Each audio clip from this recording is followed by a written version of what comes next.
Stalker. Wait, can you put that there? Oh, still so There's affectionate. a camera, bub. Oh, look.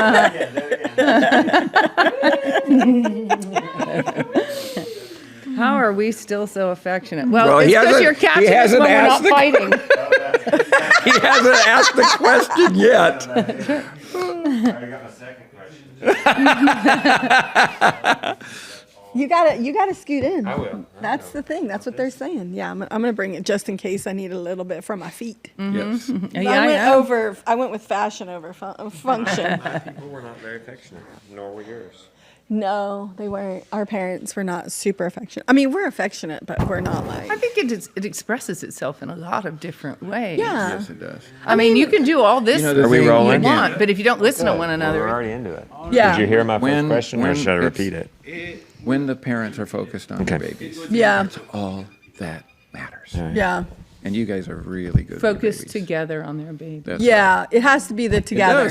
It does. Because a lot of times I feel like I'll hear like, oh, the man is like, I don't feel cared for Sean's probably needs because to be my closer, wife is right? so focused on the children. Right.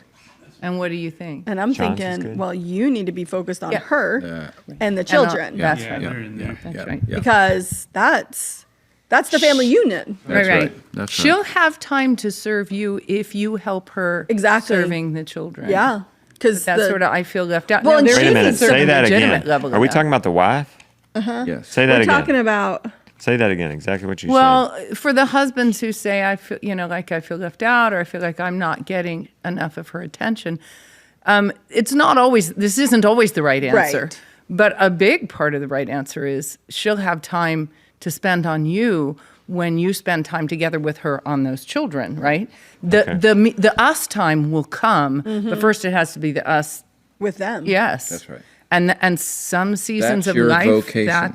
that's right. That's your vocation. But You're going to make money, and a lot of men think, oh, no, that's my vocation. No.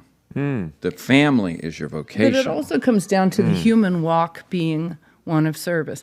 Ultimately, Yes. That's right. You're here to serve. And you know what? It's trite but true. That's what's going to make you feel good. It's the thing that's going to make you happy and feel community with people and feel in union with your spouse is going to be that there's something outside of, right. like focusing on each other, that you're both focused on, that, like I've got my shoulder brace and he's got a shoulder brace and we're both working for the same goals. That's right. It's when we kind of turn in on each other too much that it becomes a little bit of a problem. We need to be focused. I mean, the kids are what keep us focused out, looking ahead as opposed to just staring into each other's Right, eyes. especially if we tried to be which is romantic a bunch of hours of the day or even a bunch of hours of the year. Exhausting. It would your sense of humor asserts itself. At some point you Yes, go, that's like right. we know each other really well. I'm present when you have gastroenteritis. So like there's only moments when you have that poignant realization, you are my other. And the rest of the time you live it out without waiting for the poignant moment. Yeah. And then you fight and you say then you what you fight. and you talk about what you're fighting about and you admit We're your flawed. words and my words don't mean the same thing. So even the talking is Yeah. all it's going to do. We're going to talk enough that we both admit you are trying and I am trying. That's we won't right. communicate really. Because Right. we're male and female. And women don't make any sense. I saw that eye roll in there too. Well, it's just so much fun, but it is absolutely true. In the end, you'll love each other as a mystery. He's a mystery. I don't get it, but I have too many years with him to rest in the statement, which I might want to say to myself sometimes, well, he's just mean. That's why he's doing this, because he's mean. Yeah. And I have to go, well, defend that one if you can. Right. This is the man you've been with for 40 years. He's not mean. You just don't understand Yeah. him. But He's the insensitive. fact that we both I come am insensitive. Men are more often. insensitive. I think we are. And I am often insensitive. And I want her sensitivity, I want her emotions to not be so dominant in a discussion. Yeah. And that's Okay. not fair because that's that's how how I she think. communicates. Yeah. That's how Yeah. she thinks. I And see. for me to say, well, then why didn't you marry a man? And right. wait. I mean, did marry a that's man. what I did marry a Yeah, man. yeah, I know you did. Oh. But I'm saying that's what.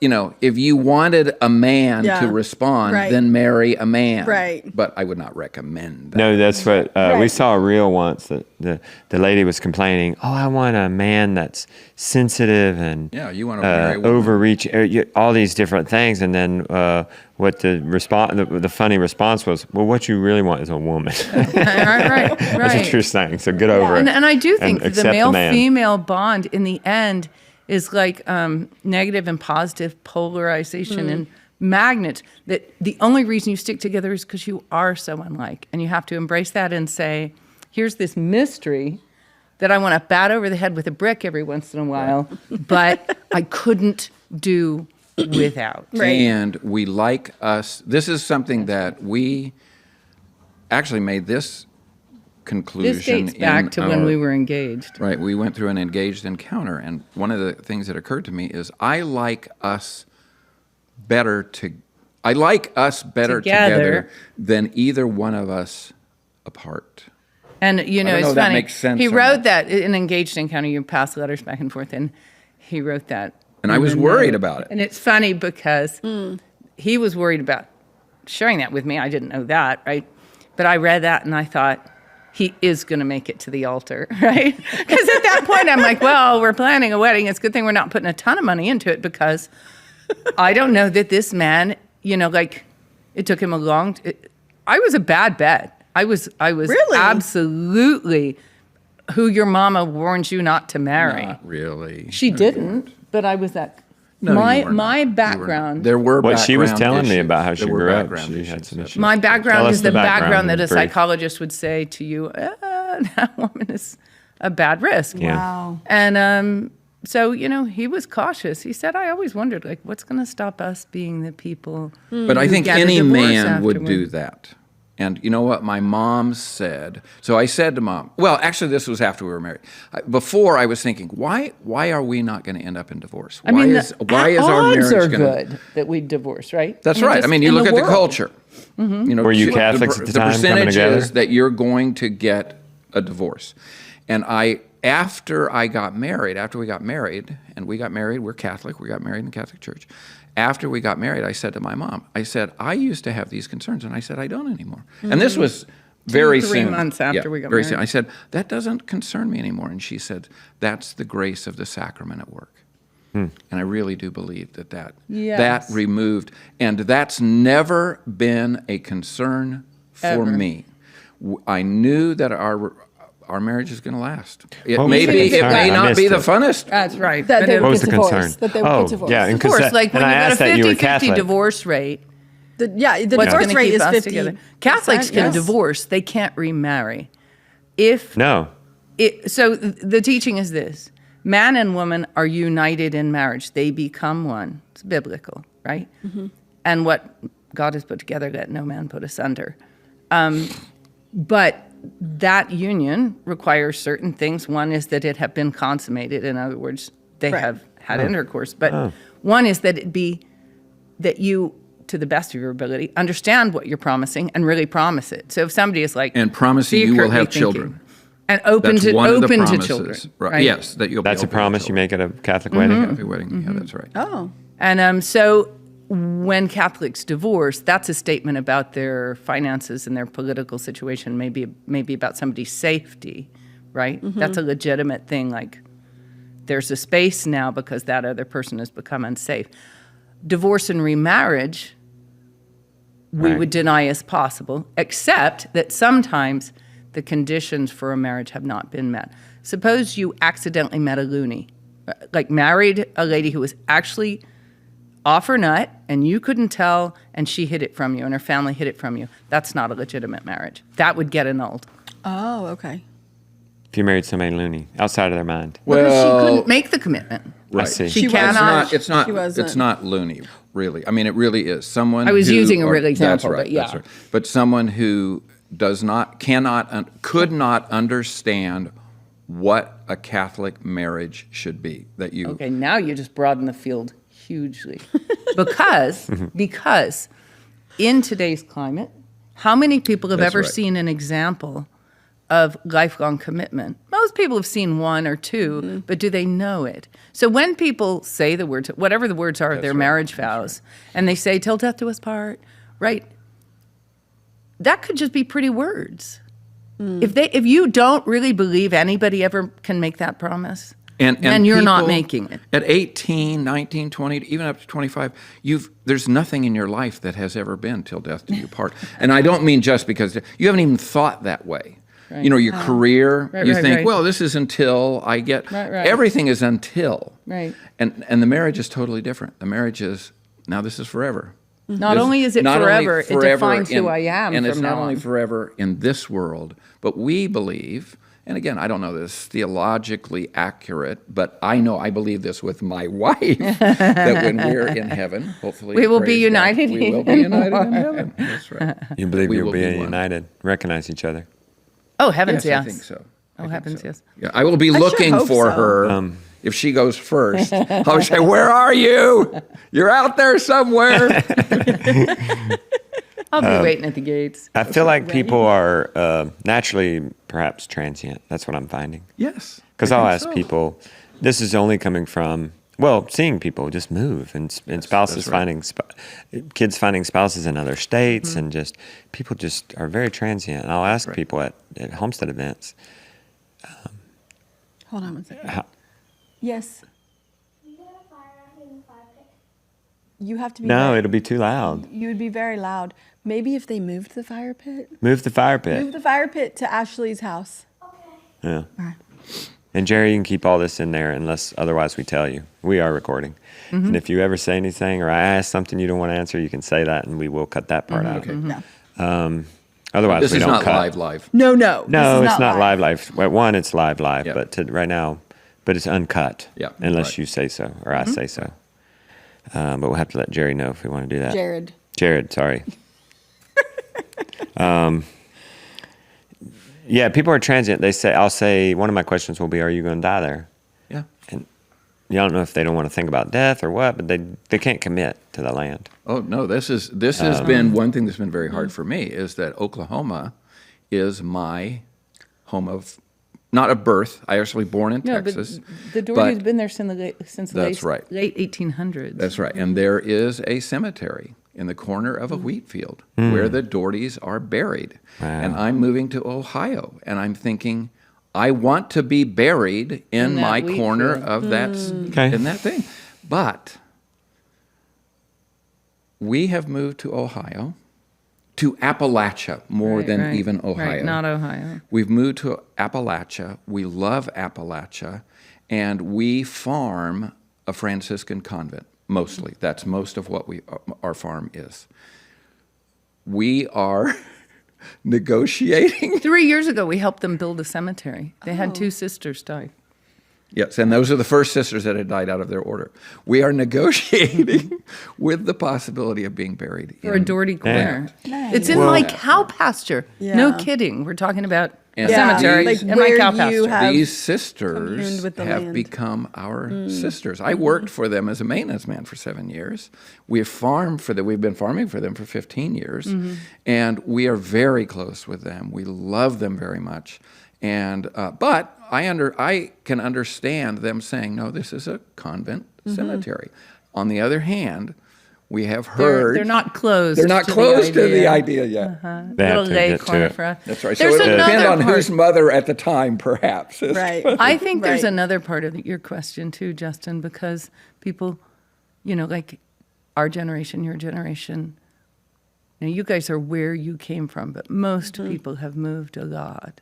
But when we as homesteaders settle down, there's two more layers to this question. When we settle down in a place, first of all, our children are born there. They are from here. This is their land. And so we had a growing realization that although I still obnoxiously referred to myself as a Texan after, 15 years in Appalachia, my kids would Lot longer quietly than say, that, dear. I'm from here. You've been here for 30, We've been in Appalachia for 35 35 years, years. probably. Yeah. Okay. So for a long time, I'd say, I mean, I'll still say, if somebody says, where are you from? I say, I'm from Texas, but I'm now from Appalachia. But my kids identify as people of this place, Northern Appalachia. And there's one more piece, which I can't remember why our number 5 son would have been putting this into words, but he turned to one of his siblings and said, you can't leave land when you're the only people who know what it needs. And every piece of land has needs, because that's why people are here. Like plants and animals in an ecosystem do a fairly good in fact, they do an excellent rough and ready job of life. But when you add people, we can enhance it, not just for ourselves, but for them, and raise it up a level. As Wendell Berry says, you become the people who know which corner you should never plow before May, which corner has to be grazed after April 15th, which hillside no trees should be coming off of unless you are very careful. You become the people who know that, and that's part of what makes you stay. Yeah. I feel sad. I mean, as soon as you mention people being transient a lot, I feel sad in my heart for them because They won't know this. well, They don't because know it. that's They don't that know it. feeling of being nested and at home. I mean, you live in this nest, this beautiful holler it'll feed you forever. You can just sit here and take care of it. And if you're If you content take care of it. if you're content with water and beef and milk and Eggs. all the other things, right? All the other things that you're growing and all the good things you can plant and save seed from, you need never go anywhere, and you will be abundantly fed. You know what I was getting at? If we have this transient attitude to the land, that is gonna be telling of a transient overall attitude, which could translate into the marriage. That's exactly Oh, what absolutely. Wendell Berry says Translated too. transient in He relationships. says, whatever That's we right. do to the land now, we will do to one another in the future.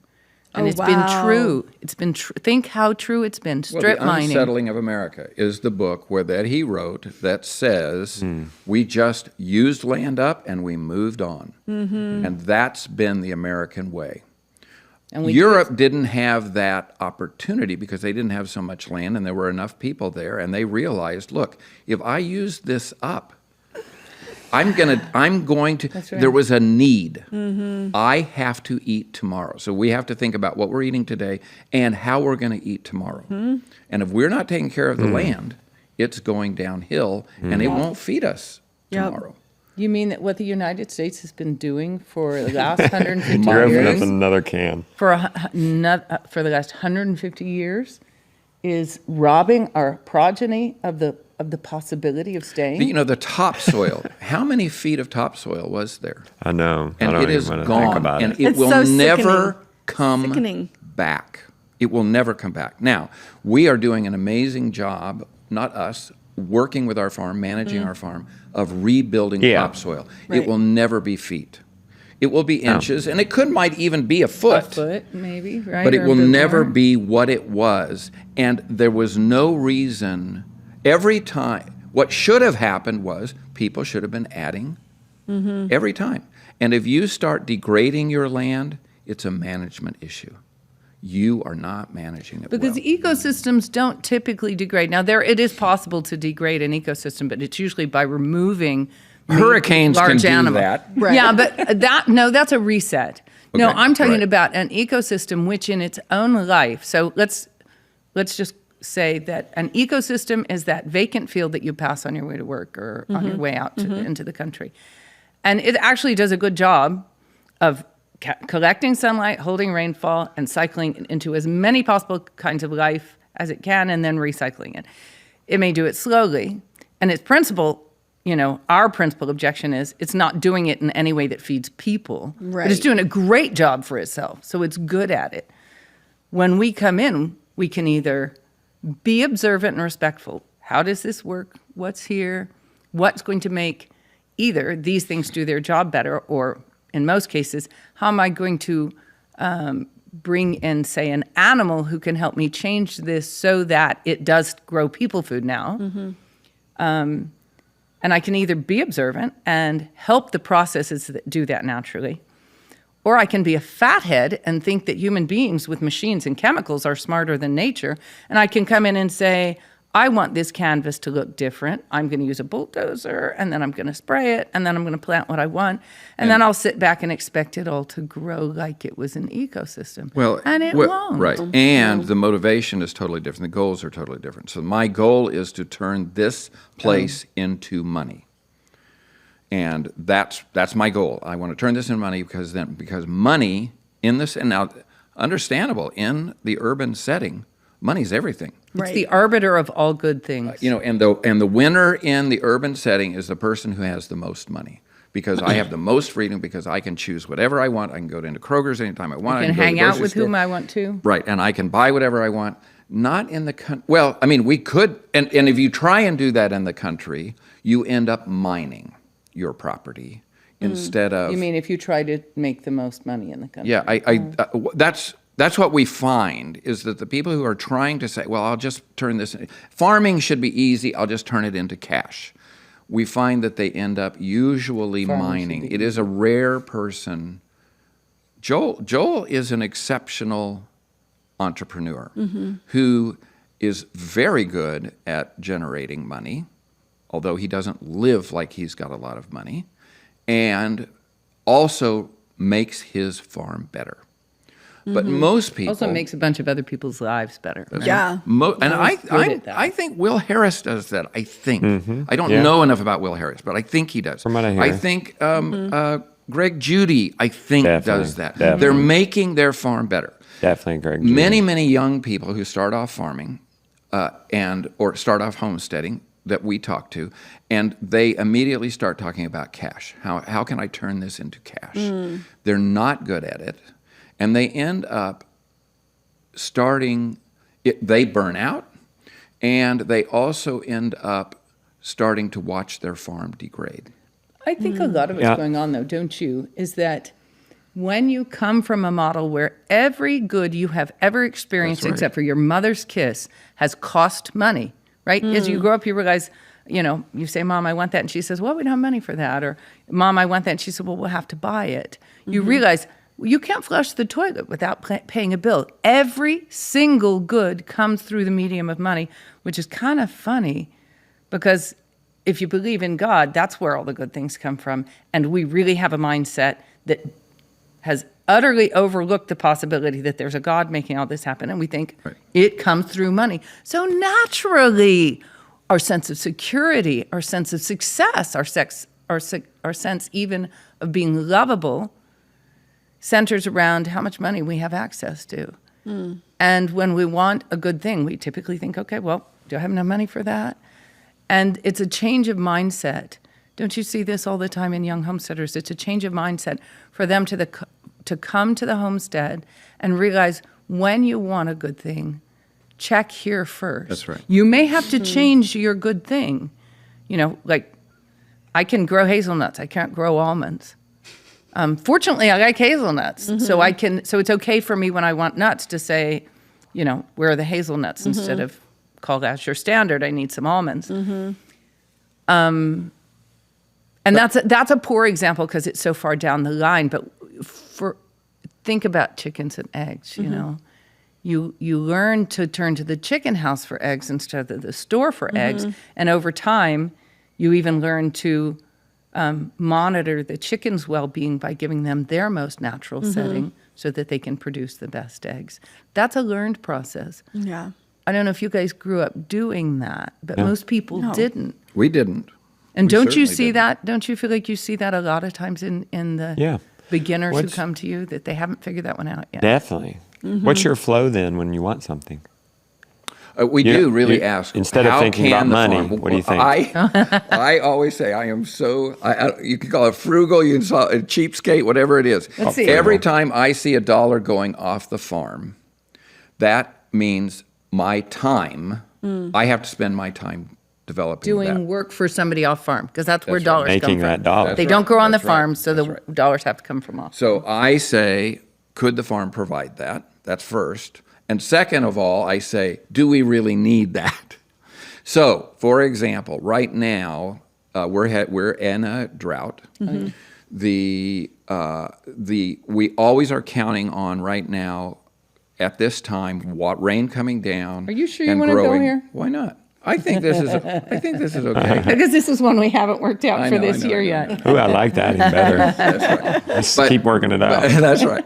So we're counting Keep those on cameras rain rolling. coming so that we will have stockpiled forage for the winter. Okay. If the rain doesn't come, that limits the amount of stockpiled forage. Well, we have a certain number of cows, and we're only going to have the number of cows that our farm feeds. We're going to reduce our numbers to the number the farm. All year. Every all year. Right, fall. so people understand what you're talking about. Right. That's So No hay. every fall we That's have to right. come into the fall grass growing season Okay. with our fingers crossed saying the number of cows we overwinter is going to be the number of cows I think this farm is going to produce grass for in September and October. It's going to stop growing after that. So I've got 2 months to watch that grass and think, okay, how many animals do I need to destock by? So for last summer, for example, so we've been in drought for 5, maybe 6 years. Last summer we were historic drought, spring stopping, everything drying up. The farmers around us had had their animals on hay since June. Now we had pasture all through the summer, but we're coming into the fall and we think, how many animals will this farm carry? So I did 2 things. I said, butcher 2 steers. So the guys took out 2 steers. That brought numbers down. They were steers we hadn't they were plenty big enough, but the freezers didn't need to be filled. Okay. We just needed to get our numbers down. And the other thing was I took the 3 lactating cows over to a neighbor's where they had 3 acres of second growth after hay. And we grazed over there for a while. And we got all the way through the winter on our stockpiled forage. Now, Yeah. the other option is, and we toy with it, but this is where it comes down to is we could buy more hay. We always have some hay. You always for need a hay for an backup. emergency. Right. But we could buy more hay. Okay, so we could spend dollars Yeah. buying more hay in, and then we're, in a certain sense, we're covered that way too. I would really like to see our farm work as an ecosystem. Okay, whoa. So This is where the conversation gets deep. Oh, she's going to start yelling at So me. where- When he says, I'm going to get him to clarify. I would really like to see our farm work as an ecosystem. How long It does. How long has it been since we have? Oh, have no, I'm not- destocked? How many years have we No, done? no, no. that? I'm saying it is working as That's an right. ecosystem, And what has I been what for many and years. and you change that a little bit, when you say, yeah, well, let's just buy in more feed, But and I would say the same. Well, let's Okay. talk about chickens. I mean. Yeah. We don't want to buy in chicken feed. You don't buy want feed to for buy your in chickens. pig food. We don't want to buy in food. we buy Don't in a buy little. We buy any buy feed. in some grain for the chickens now because we could drop down to the number of chickens we grow That's grain right. for, or we how grow many feed chickens for. are we talking about? Couple dozen. We could feed those without For importing eggs. anything. So you feed those from For eggs. milk scraps, That's right. animal Sorghum, harvest black oil, sunflower scraps, table seeds, scraps. corn, squash, mangel-wurzels, everything else the farm produces. Oh, you guys grow know. some food for I them. mean, you grows guys food for that's them. right. Right. You grow some food for the Mango-wurzels pigs. and Travoncino, yeah. Right. Yes. Okay. Oh, lots. Yes. Right.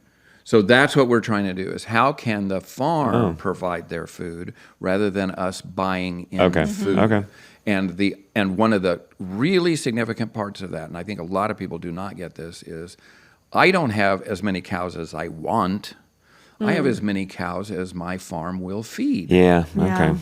And if I limit myself there, and it's not really a limit in a certain sense. One of the things that happened when we started up at the Sisters, their land was as bad as ours was when we started. Oh, it's really just terrible, all down to In clay. some ways worse. And we would bring in some cows. We had to bring in just a few because, again, we wanted to feed them all year round, and that land was not doing it. We now, on 30 acres. That land has always. We just didn't plan for winter grazing in the beginning. It Yeah, wasn't the but- land's incapability. It was our timing. Well, but also, the grass was really bad. it was bad, but we Yeah. never overstocked. Yes.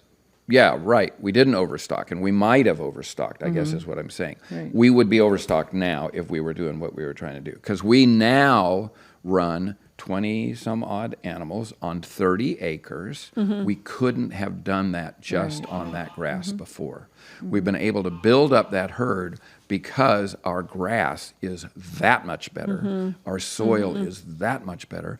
And that's a patience I was talking to somebody recently, and I was, we were at a conference in the Ozarks, and I was talking to somebody about it, and I said, farmers don't have patience. And he was do, absolutely agreeing. We do. We need more. That's right. That we want to move at suburban speed rather than nature's speed. And nature's speed is slower. And we have to allow ourselves to be tied to the land. There's a give and take, though. Especially, right. There's a give and take. And I Yes. bet you guys have seen it. If not on this land, other people's land. And because, for a variety of reasons, most people are going to be working on damaged land because we've damaged a lot, but also because homesteaders typically don't have $1 million to invest in land. And so they're going to buy the wasteland. Right. Damaged land is where you sometimes use imports to bump things up. So we all know the people who say, I want to build a garden, and they order a semi-load full of mushroom compost or topsoil or something. And if you don't have soil, that is a place to start, right? If how often have we helped people on a farm where they start out and they are either on land that was previously row cropped, or they've just cleared just cleared a bunch of trees and they want to graze in that space. That's a moment for importing nutrients, bringing in hay, bringing in maybe some compost to get something going, because it's plants, it's living plant life that adds organic matter. That's where all organic matter starts, as plant life. But if you have no soil, or you have no nothing for the animals to graze, you have no grass, then you might bring some in so that you can initiate the organic process in that spot and then keep it going. So that's a place where a good conservative management practice might be to bring in nutrients. But you need to have the plan for how you're going to stop, right? We also know people who order this semi-load of mushroom compost every year or two because they haven't figured out, your land could be doing this for you instead of you having to make that investment of money every year. I've been thinking about what you said about or degrading. If somebody has the capacity to degrade something, like land, depleting it year after year, or any other kind of job, if you have that capacity, that means that's in your personality or character, and that's going to apply to your relationships. Yes. And yes. It could end up applying, how I'm relating it to all we're talking about, is what I want to get at with you guys at some point during this is fighting burnout. And so Yeah. maybe part of the puzzle is adjusting this degrading personality, to accept the land and how it is and its limitations, That's to right. accepting your marriage, That's to how it right. is and its That's right. limitations. And accepting yourself. Okay. And your We're own degrading on limitations. ourselves sometimes, aren't we? We start there, Oh don't my we? gosh, absolutely. Yeah. We might have goals that are way beyond what we're capable of, at least at the beginning. And we need to slow down and say, that's beyond me right now. And I need to work at my level and keep my priorities in focus. Well, I think you've just described too, so often you sit and you struggle with a problem or a thought. And when you get to the end, you find that you've come to a conclusion that you've already heard in somebody else's words, and often it's biblical. But you've just described that thing, which is to die to self, which Okay. doesn't sound, Okay. like you got to die to yourself. I have to admit that as a non-Christian, I did not find that an attractive or compelling phrase, right? Not Before you were a like- Christian, yeah. Yeah. Yeah. Well, and even as a Christian, it's not really, Jesus, No. why did Jesus have any friends? The only promise that he made, and I think this is fascinating, I think people don't get this. The only thing he promised in this life. That's right. He didn't promise you riches. He promised, if you follow me, you will suffer. Wow. That's right. Right. Great. People skip over that. They do. But that's really true. That if you follow him, you will suffer. Now, we will be able, that's how we learn.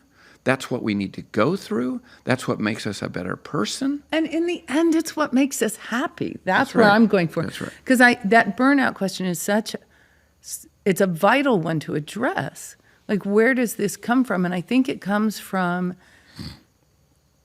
work, lots of it, that doesn't seem to be adding up to what it, to some healthy, functional whole. And at some point you think, Okay. this isn't getting better, right? Like, I could be it's not chores. Like, the fact that you have to go collect eggs every day, that doesn't make you after 10 years, you don't go, my gosh, I'm still collecting eggs. When is this going to be over, right? Now, that's okay. That happens. But when you're doing a bunch of unrelated jobs that all have to be redone all the time, they undo themselves or something undoes them, and you have to keep doing them. And they aren't meshing together into a related whole that feeds itself, and builds something bigger than you could build without its cooperation. Right. Then that can happen either because our pattern is off, or we've taken on too much, or at the present moment, our family culture needs for us to focus somewhere else. But that's when we start to feel burnout. And it always requires that we approach things that we think are precious with the willingness to say, if this is not of the essence for all of us, I will give it up. Yeah. Right? When you say all of us, you mean your whole family? Yeah. If this is not the essence children for we're all in of us, charge of. we give it up. I don't think that means that if one of my children says, I don't like this lifestyle, we're going to give it up. No, because but I do think that if it's starting to shred the family, if we're finding that we are, this is really starting to tear us up. Okay. And the family has to be the most important thing. I don't know what you guys say to this, but I get it all the time. What do I do if my spouse is not on board? And I say, you're not going to like this censor. You don't get on board. you find out what they're into. You meet them where they're at, because chances are you're asking this question, you weren't like this when you got married, and the relationship's more important. Yeah, that's and the hopefully answer. they'll come around, and they may not, and you just do what you can do within the confines of that marriage without aggravating them. If that means I have to give up my homestead. Yep. The thing that I love. Now, we have watched this couple. They are some of our dearest friends. She has been waiting and waiting and waiting for the homestead to happen. The homestead like looks 40 years. It looks like the homestead is maybe about to happen. We're very excited for them. But she has patiently waited. They're a for beautiful this to happen. couple. Yep. And they've seen and, raised a bunch of kids. And it's like they're back to back. So they're guarding the same stuff, but they're seeing different landscapes, and they know they are, and they're each taking care of their piece of the landscape. And the moment is finally coming when the homestead, which has been his dream too. He's just very belt and suspenders when it comes to finances. The homestead is happening. They have a house going up on the homestead now. And it's really good to see. But she waited. One of the things she did while she waited, she watched Justin. Oh, really? Yeah. Hey, that's what you do. In fact, because we don't watch YouTube videos, Right. she was our primary source for who you guys were. When, That's funny. when we went to know, who's this Justin Rhodes? That's She said, oh, I know who hilarious. he is. He's got this cute kid named Mr. Brown. She lives vicariously through me. Yeah, that's right. That's funny. That's really funny. Yeah, Joel will tell you if you ask Joel what to do with burnout, he's not going to say, get more sleep, take good care of yourself, like you might think. He's going to say, you need a deeper vision. And I've asked Joel, and we'll get to it with you guys, like, how do you not burn out after all these years? You seem still so excited. I'm burning out. I'm not as excited as Joel seems about it. You're also to be honest. tired. And It's August. For now, there's a bunch of other stuff going on there. Yeah. Yeah. Yeah. And you would think, well, and there's part of that, right? There's a difference between burnout and overwhelm. And so there is a time to cut some things out. But Yeah. he'll say, you got to get a bigger vision. And you may have started to save money, Yeah. Or but then you might get in a place of stability that you didn't have when you started. That's right. And you're like, why am I doing this? I could just buy this easier in the store. So for him, it's the land. Yeah. It's because Do you know, he's do you know what improving the excites land in the me? way he That's right. does homesteading. Do you know or what farming. excites me the most? What I love the most is working with my kids. Okay. I love that. And when our house burned down, that was one of the happiest days Oh, really? because I knew that they were going to rebuild this house. Aw. And I knew that for 2 years. Well, I didn't know it was going to be for 2 years, and it was for 2 years. You were hoping it maybe wasn't going to be for 2 years. They would. I was at the point where I had 4 kids at home, 4 or When? 5 when the house burned down. 3. Okay, 3 kids at home.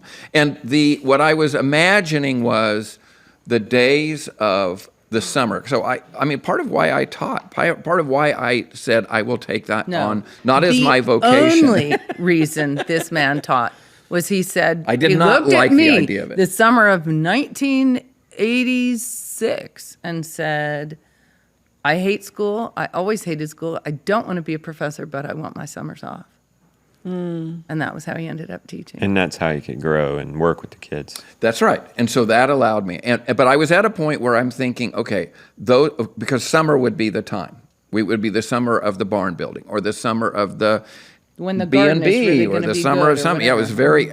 So I always knew that there was going to be time when I was going to be, and usually there was a big project, a building project, because I love doing that with my kids, and that was declining. I mean, we had fewer people at home. We weren't going to be able to do that kind of stuff, and I thought, oh well, we'll find other things. And then the house burned down.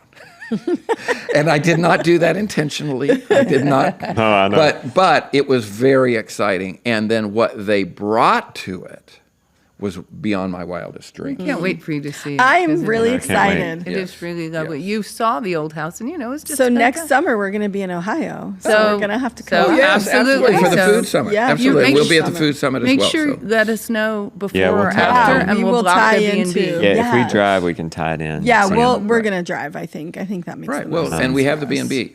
Right. Yeah. Yeah. So. we can maybe talk to Mercer and maybe do a movie. yeah. Because we never So in did any that movie event, with you guys. it was for 2 years full time, just that. And by that How time, many of your I kids had came home to do that with you? well, all of them did at Everybody one from point or time to another, time. but Yeah. there were 2 that were the primary. The architect, the son who's the architect, did the design work. you have a son who's an architect? I went to Notre Dame. I mean, He was a what timber blessing. framer. He Okay. finished college and he did timber framing professionally. And he got, well, I just remember him saying, when you're a timber framer professionally, at 56, you fall off a ladder, you're hurt, and you have nothing. Right. Because your body's your tool, Right. and you don't make enough money to save up. So he was married and had, I think only one of the babies was born at that point. And they went back to Notre Dame, and he took 2 masterses there, and now he's an architect who. What Thomas does is so fascinating that just we can't even fascinating. It's begin to really go great. into it. But you would love it. But he designed the house. He, took everybody's suggestions and then he fought for his own. And I have to admit, He fought for his own. There was a moment when he looked at us and he said, "If you're not going to do the things I tell you to do, there isn't any. What's the point of my designing it?" And we kind of went, "Okay, do what Thomas said." And we're thrilled with the things. We There were are. things where I was like, I don't need that luxury. Walk through closets into the bathroom. It's not a luxury. It's just a way to set up a bedroom, and it's marvelous. So it's funny because you were talking about the architect last night and how the architect made the Yeah. kitchen a little bit bigger. I didn't know it was your son. When the conversation started, He was I like to sneaky. tell this. He said to Beth, to Mom, what do you want in this And I new said, house? I just want my house back. Yeah, she said, I want I just want it exactly the way it was. was. I said, I can tell you 2 changes. Put the bathroom back on the ground floor. There had been a powder room, and then it went. And don't texture the walls. Those were my 2 requests. Is And the he said, we'll talk. And he came back they had lived in the house for 30 years. Right. They knew all Yeah. the problems with this 100-year-old house Right. that we had cobbled together. And they said, why would you want to live with those same problems? Let's make it function better. And function was what drove Right. the design. And it's worth mentioning, you remember this morning we were all working in the kitchen and I said all homesteads are pretty much alike. Well, when you rebuilt that house, what were the changes you made?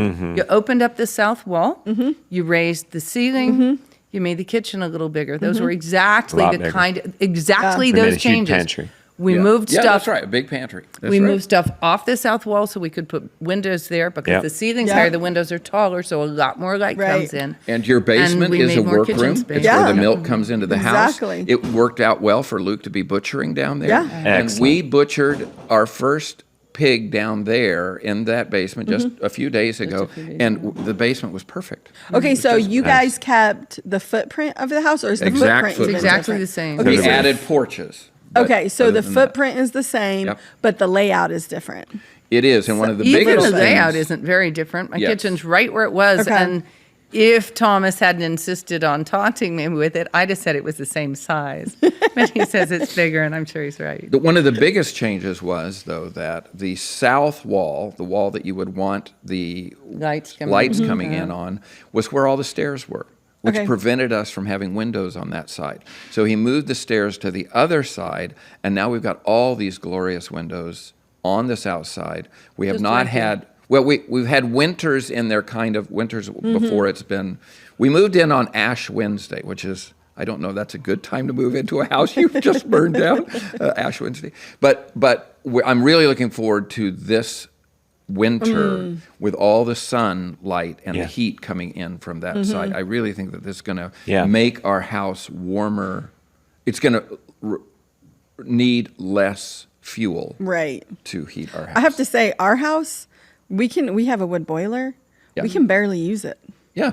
How come? Because the it's house is just- warm. Because we did. We burn home ourselves insulation. out, Yeah. and we like have to open the windows Yeah. to just live in there. Good problem. So I'm like, I think it's because our old house was so drafty, Right. and this one isn't. Ours is very, very tight. And the thing that we're excited about is we're going to put in a Kachelofen.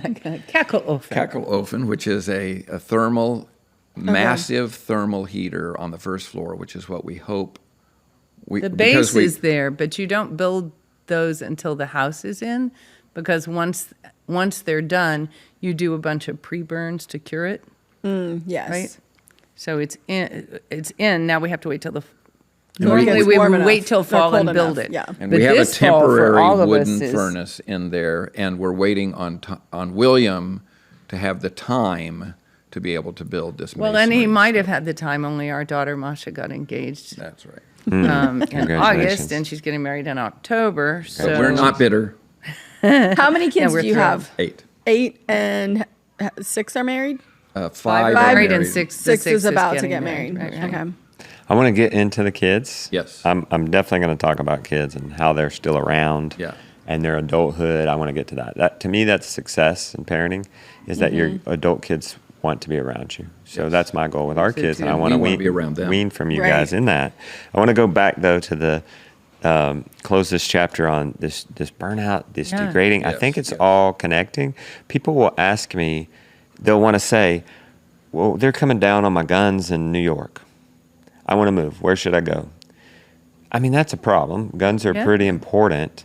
We had how many Californian refugees yesterday Yeah, there was at our work day? was There's like so many people moving out of California 3 to or North 4 of Carolina, them had Tennessee. moved out. Right. Right. I kind of get that, but also on the other hand, my cousins are there living in Bishop and hunting and growing exotic. I mean, they'll harvest buffaloes, they'll harvest elk, they Emu. even eat emu. It's interesting. And they're not, we texting and he's not texting, "Oh, they're so terrible in California," or this and that. He's just doing what he can where he's at. I would say that it's the difference between the urban and the rural. I mean, Always. I think people are, it's not just leaving California. People are leaving Urban. urban. That makes Cal. sense. And that's what God did. That's true. He pulled Moses Okay. out Out of the of, city. he pulled Abraham out of the city Okay. and said, I'm going to take you to a land flowing with milk and honey. And It's the country. It's where you can feed yourself. We've written, one of our field guides is on the responsibility that we were given to feed ourselves. at creation. To feed ourselves. And we Okay. have said, no. And God didn't say, feed yourself until McDonald's comes along. Right. He said, feed yourself. And we really believe that we are happiest as humans when we are providing for ourselves.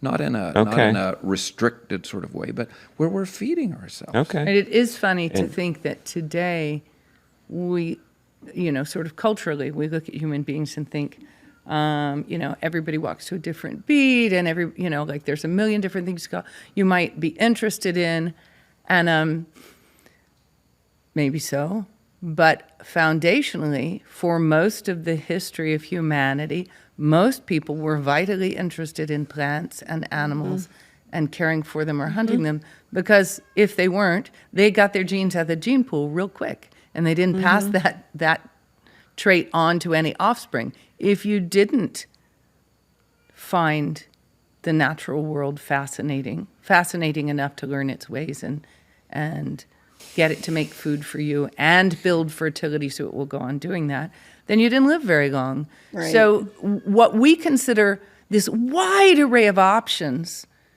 being sort of the human birthright today didn't exist until fairly recently. People didn't have that wide array of options. Well, I don't happen to be interested in gardening.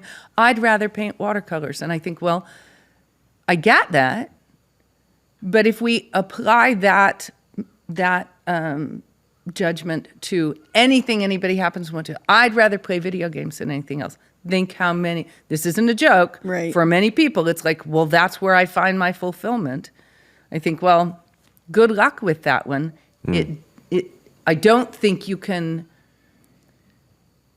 we'll stop for a minute and say, if you're a Christian or if you believe that God made you and as a creature of his making you belong to him, then it's not just a question of, what happens to give me dopamine thrills, but what am I called to? And I So- think when you start doing that as well, the thing that's beautiful about it is I go out and I get milk out of a cow. That bucket refills every day. Yeah. Twice a day. Just by putting a cow on grass, And taking care of her. it refills twice a day. And it will continue to do that as long as you take care of it. That is God saying to you, I love you. And I'll keep doing that. That, I think, helps toward getting past burnout. Wow. When we have to, I when we like have to that. make it bigger and bigger and bigger, Yes. but when we just say it's enough, I'm going to go get milk today, and I'm going to have eggs, and I'm going to have the best food Yeah. in the world, and I'm going to enjoy that, and I don't have to do anything bigger than that.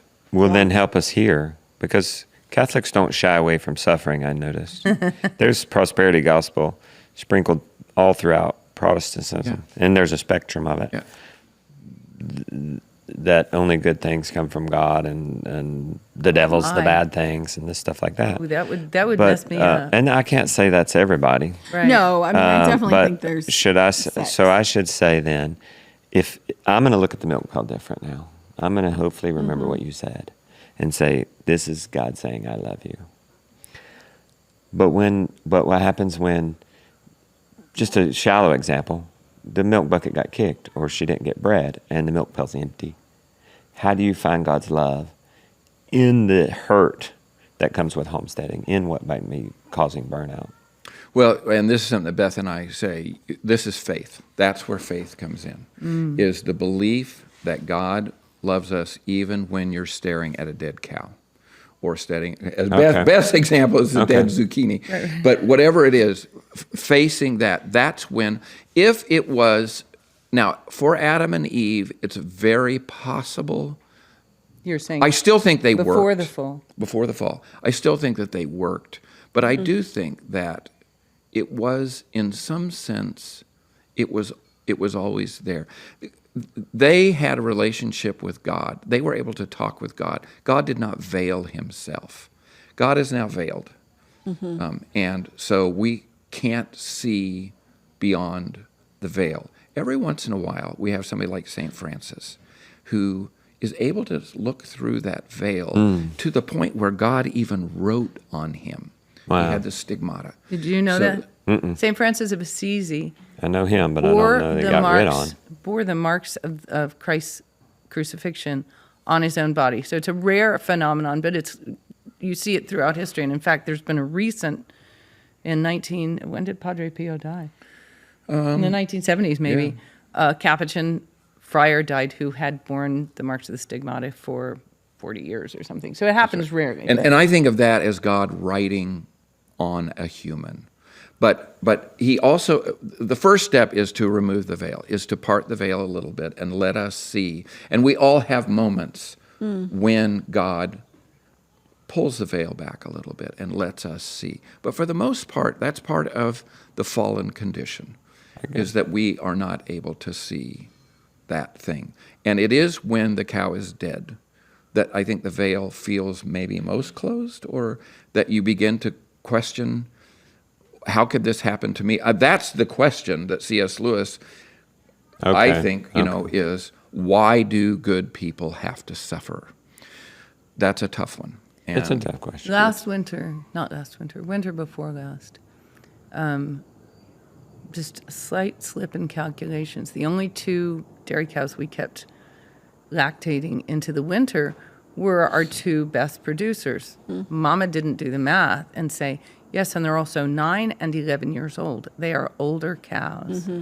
Well, some kind of cow virus went through northwest Pennsylvania, northeast Ohio. And the only way you knew is that a lot of dairymen are saying, yeah, I got cows dying. And these 2 girls went down on the same day. Now, we pasture our cows on a hillside in the winter, and a cow that is down and can't get up on a hillside is going to be a bloated cow in very short order. She'll try to get up, she'll try. If she tips with her legs uphill, she'll fill up with gas, bloat, and die. We all know that. So we had to put down 2 cows, just make the decision, and they were both of our dairy cows. That felt like 20 years of my life just getting squished out of me. No, we were just approaching our community pig butcher. It was like the day before, and everybody else worked. I was deathly ill in bed, which is like my physiological response to something really, really stressful is get through it and then just get sick. And you have those moments where you think, I thought this was the promise. Yeah. And now it doesn't look like it. But with as many years of homesteading as you have that history of looking back and going, the bad thing happened, and then the good thing came out of it. The bad thing happened, and the good thing It's the came house out of burning it. down. Every time I tell people my house burned down two years ago, they all say, oh, I'm sorry. And I say, oh, best thing that ever happened. No, getting married was the best thing ever. Having children is the best thing ever. But that was It's the third best thing that's ever happened and to you. people say to me, wow, I can't believe you have such a positive attitude about that thing. But I knew good things were going to come out of that. But he's also And a it's really true. phlegmatic. And those of us That's who a very have positive a approach. more choleric temperament, like that weight settles on our shoulders and it's a dark cloud. A few years back, so in the Catholic breviary, which is it's not something all Catholics do, but it's something that's hundreds of years old and lots of Catholics do, and it's just readings from the Gospels and from the whole Bible and from especially Psalms. So there's a bunch of Psalms in there. And Psalm 95, at least in the Catholic Bible, sometimes the numeration is different in Protestant Bibles, includes, this is not a very good translation, but I think it's verse 5. It says, do not grow stubborn as your fathers did in the wilderness when at Meribah and at Massa they challenged me and provoked me, although they had seen all of my works. And one morning I'm reading that and I'm thinking, yeah, I know Maribel and Massa were both, I'm thirsty and there's no water, and what are we going to do about it? And I thought, what works had they seen? And it suddenly went over me. They saw the water of the Red Sea stand like a wall on their right and their left. They knew what this God was capable of, and they knew he could give them a drink. And they weren't asking him. They were complaining because there wasn't one. Now, since they knew he could do it, they were doubting his love. They were doubting that he was taking care of them.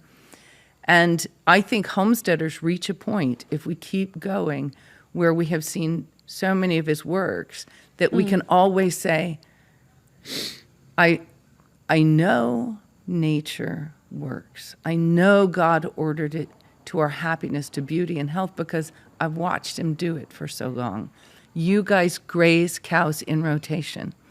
You get fat, beautiful cows, and they are fat and beautiful, and you get milk, and you get more grass than you started with. In fact, every year you do this, It gets better. right. You are better fed, and your land is more glorious. So then when a cow dies, you have to put that death, which is devastating at the moment, especially if you're, like for me, this is all me, I can't do it. Pour ashes on my head. You have to set that in the setting of this farm where everything has gotten righter. In the big picture, everything has gotten righter. In our families, we have to do that. When you have the child who has experimented with something, you think, didn't I teach you that was wrong? Or, the children who are not getting along, like just at loggerheads. You have to back up and put that in the setting of, this is a family who spends tons of time together, works together, and communicates. So if we're not getting along right now, we're communicating. It's not a sign that it's not working. It's a sign that at the moment we need to communicate about something that either has recently come up and it's a flaw, or it's grit in the gears that we haven't addressed before. And finally, like the thing has come to the point where everybody goes, oh, that little irritation, it's become a big issue. Let's deal with it now. And it is the suffering that's leading to something better. That's right. Okay. I mean, I if don't we like it. didn't, no, I don't like it, but something better is on the horizon. I find that from experience. Yeah. As Catholics, we try not to eat meat on Friday. And so then what we will often have is like baked potatoes. And so we did that the other day, and the We're always guys trying who to are suffer. working on the farm, they're close still. Our sons are working on a house. On another house site, That's close. not for us. And they're coming over, and I'm thinking, they've been working all day. They need meat. But they came Yeah. in, and they said, this is fabulous, because it was potatoes. It was baked potatoes, big baked potatoes with sour cream, cheese, butter, fried onions, and fried onions, and That's and what somebody wants mushrooms. when they're working. It's just carb load. Yeah, Yeah. it was fabulous. we It are was really enthusiastic delicious. carnivores, but We don't have a, Why is we there don't no have a meat on problem Friday? with boredom because of we're food. Catholic. Because it's What does that mean? Catholic, it's a sacrifice. Well, Yeah, it's one of our it's been sacrifices. That's it's right. that is one of those things where you ask On a Catholic, Good why don't you Friday, eat meat on you Fridays? don't you fast and you abstain. Okay. On Good Friday. On Good Friday Which for is sure. the- On But all the every Fridays Friday, in Lent, you fast. You abstain. You don't fast on those days. You abstain. These are church. Every single teaching. Friday. Is that right? Yeah, we Oh, don't. you're right. yeah. So wait, is every Friday in Lent, which is from Ash Wednesday to Easter. Well, to Holy Week, right? to but- Holy Week? Okay, right. and You then abstain on and those then on days. Fridays, just you don't eat at all. You fast, Well, or you No, abstain from meat. There were times, small not meals. that long ago, when the Catholics When we were challenged much- ourselves a little That's more. right. We don't challenge ourselves nearly as much. You never ate before Mass if you were going to go to Mass. on Fridays. From midnight. Any day. No, on any Oh, day. any day. You did not. You did not before. eat from midnight till when you went to now Holy we Communion. fast for an hour before receive the Eucharist.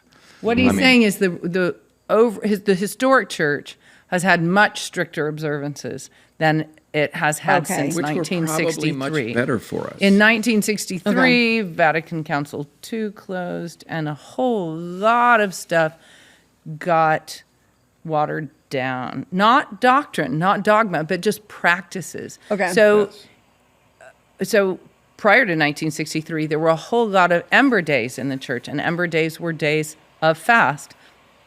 All gone. Shawn and I could not tell you what the Ember Days are because Okay. we don't observe them because they haven't been observed since 1963, except by people who choose to. Now, I do The think that meatless Fridays are like that. Yeah. Catholics are expected to offer a personal Yeah. sacrifice Right. on Fridays because it's the day of the crucifixion. It used to be just everybody gives up meat on Fridays. And I when think the that church, was lifted, in I some don't. ways there was wisdom in this thing that when people say, "Well, I just gave up meat," and I think, well, if meat's easy for you to give up, that's not much of a sacrifice. Or people would go to the all-you-can-eat seafood Oh my bar. gosh, that's the one that kills me. Is you're driving down driving down the road in town during Lent, and it's like Friday, all you can eat seafood. Like, this is not the meaning of the Friday giving up of meat. The big Right. party. So what they're really asking us to do is to sacrifice something and Yeah. to offer it up. I do think Let me- Go that ahead. before we beat ourselves up, all of us, culturally, beyond the walls of this barn, about what lightweights we are, right? And I'm here to grant you total lightweight. That's me. But especially by comparing ourselves to previous times that did things we don't do now, I think that's not a real. It's not a real helpful rabbit hole to go down. That looking for meaningful personal sacrifice is more important than griping and groaning about the fact that our ancestors didn't eat on Fridays, right? And they still expected themselves to work. Oh my gosh, you asked me to work normally all the way through Friday on no calories, you're going to see a cratered Beth. You know, it's not happening. I don't know how you do what you do. I would find that extremely hard. Yeah. The kind of With fasting, Justin? the The kind fasting? of Oh my fasting gosh, that you yes. do. Now you're doing it for medicinal reasons primarily. I don't know primarily. Maybe these Yeah. are spiritual reasons as well. No, No, nothing, it's zero medicinal, but I spiritual. do believe that you are on a journey, a spiritual journey of I, Oh, yeah, time. definitely. I do too. And We're very this is- impressed with. We think about you a lot as we think about our own spiritual journey. Wow. That these things are. We really believe we have seen you. You're a seeker. Yeah, you are a seeker. Well, I got a I mean, spiritual. you as a unit. Or I got a a spiritual seekers. journey question for you then. Yeah. Okay. When I asked you, this is coming from a very open mind. When I asked you, why do you fast on Friday? And you said, because we're Catholic. So to me, that's not out of personal conviction. Oh, Yeah. It's not out of personal conviction, but rather putting a trust into a community Yeah. or that Oh. church. Is that fair? Or do Right, you it's not fast on personal Friday out of conviction. personal I think conviction? that- I think It it's didn't a- feel very personal. It felt just like that's what Catholics do. I'm going to do it too. I think it's a great place And to trusting. start. Is to say, well, this is what Catholics do. So, Yeah. and I think that the Catholic Church does that. Is Okay. it sets up these things that you should do. Then it's a roadmap for people who would have an awful hard time getting anywhere if we each had to figure it out. Then you by start I ourselves. reading see. the saints, and you see their personal convictions, the things that they do, the things these are people who have gone way beyond what the church, in the same trajectory and for the same reasons, but they have really owned it. And I think we're all called to become saints, to move in that direction. I think most of us are not very good at it, but I think that's really owning it and making it personal. And I do think, again, like what we were talking a little bit, Jesus and Mary visit our world where they can. And I think that the saints are the people who are most available so that Jesus and Mary. For whatever reason. Yeah. And sometimes they're people who are tapped out, you know, that's why they're available. Yeah. Pushed to the edge of their journey. In that kind of seeking, Native Americans would go fast for a bunch of days, right? Yeah. Because What's- eventually they're pushed to an edge that makes them more available. And I For think context. you're doing it even for medicinal reasons. You're going to have spiritual. Right. Well, I'll give, okay, so for context, I'm 6.5 days in. Yeah. Tonight, it will be 7 days. Yeah. I've only gone 5.5. It got easier at day 6 Yeah. yesterday. Yeah. Although I had a legitimate panic attack last night. Yeah. Hands cold, feet cold. Yeah. Woke up thinking. I told Rebecca we gotta go to the hospital. I can't breathe, and I was having a hard time breathing. I could feel my heart racing. Yeah. And he Looking said, back, "What was that?" hopefully and it I was said, just "I think a that panic was attack, a panic and attack." hopefully it wasn't a real health issue." Sounds But like anyway, you've done that. she told me too. She knows so much more about health. She said you're going to be emotional, and I have learned from the documentaries I've watched about this and the podcast that you're going to face part of what's hard about facing is you have to first face your food demons, and then you're going to face any other demons, and things come out. You have more Right. time to think, Right. and I'm so emotional. Right. He was saying, what were you saying something to the kids the other day This is about something? I told the kids that I'm on a spiritual journey. Yeah. People get an idea. It was funny in context. You know, Brandon shared and his wife on your podcast. No, you it guys was on talked their about podcast. us. That's been on theirs. And- It was and on theirs. You guys were on there, were and I came guests. up. Yeah. And my spiritual journey came up. And you talked about how I appreciated your daily mass because that helps you apply. I mean, if you can do a daily mass, Yeah. you can milk a cow every day. Oh my gosh. So if you have this absolutely. understanding of this higher being and high purpose, That's right. Right. you can go milk a cow every day. And we are all lacking that in our culture, this daily commitment to something hard Right.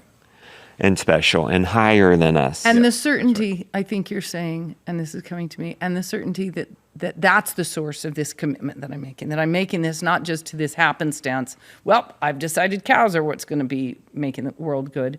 No, my Yeah. certainty comes out of that relationship to God. The thing I tell the kids, remember this is coming from a very open mind, and I come from a evangelical Protestant background.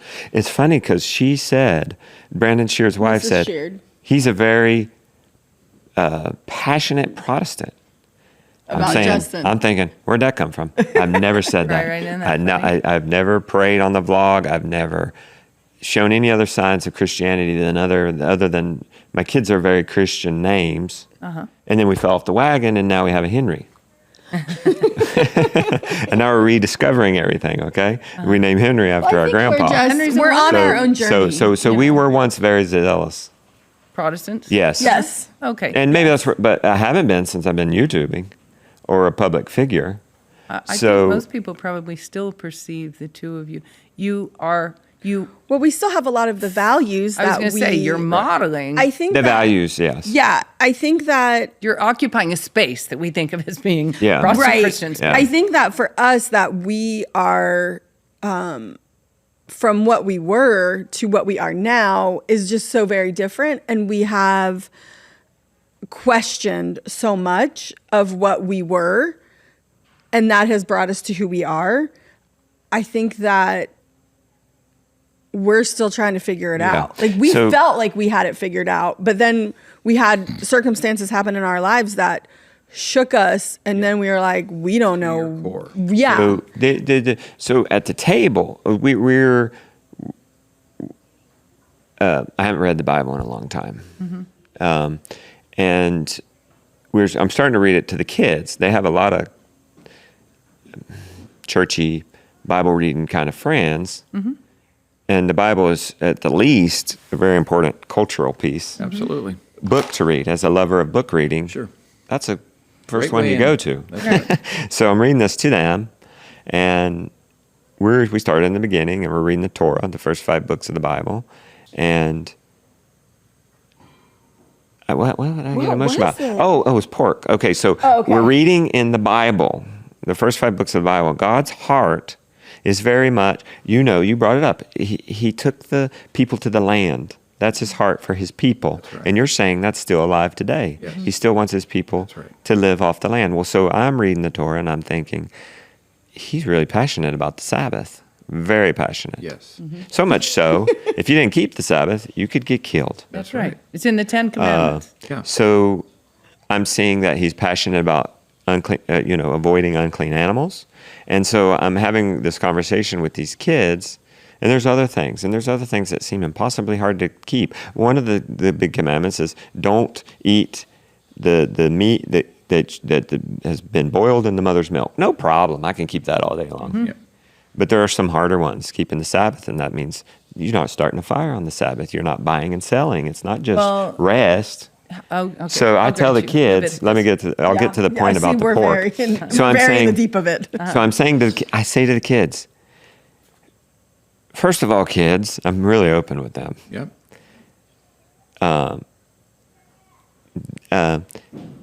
We're reading about God, and these are his people, Israel, and this is what he's wanting them to do, and this is his heart.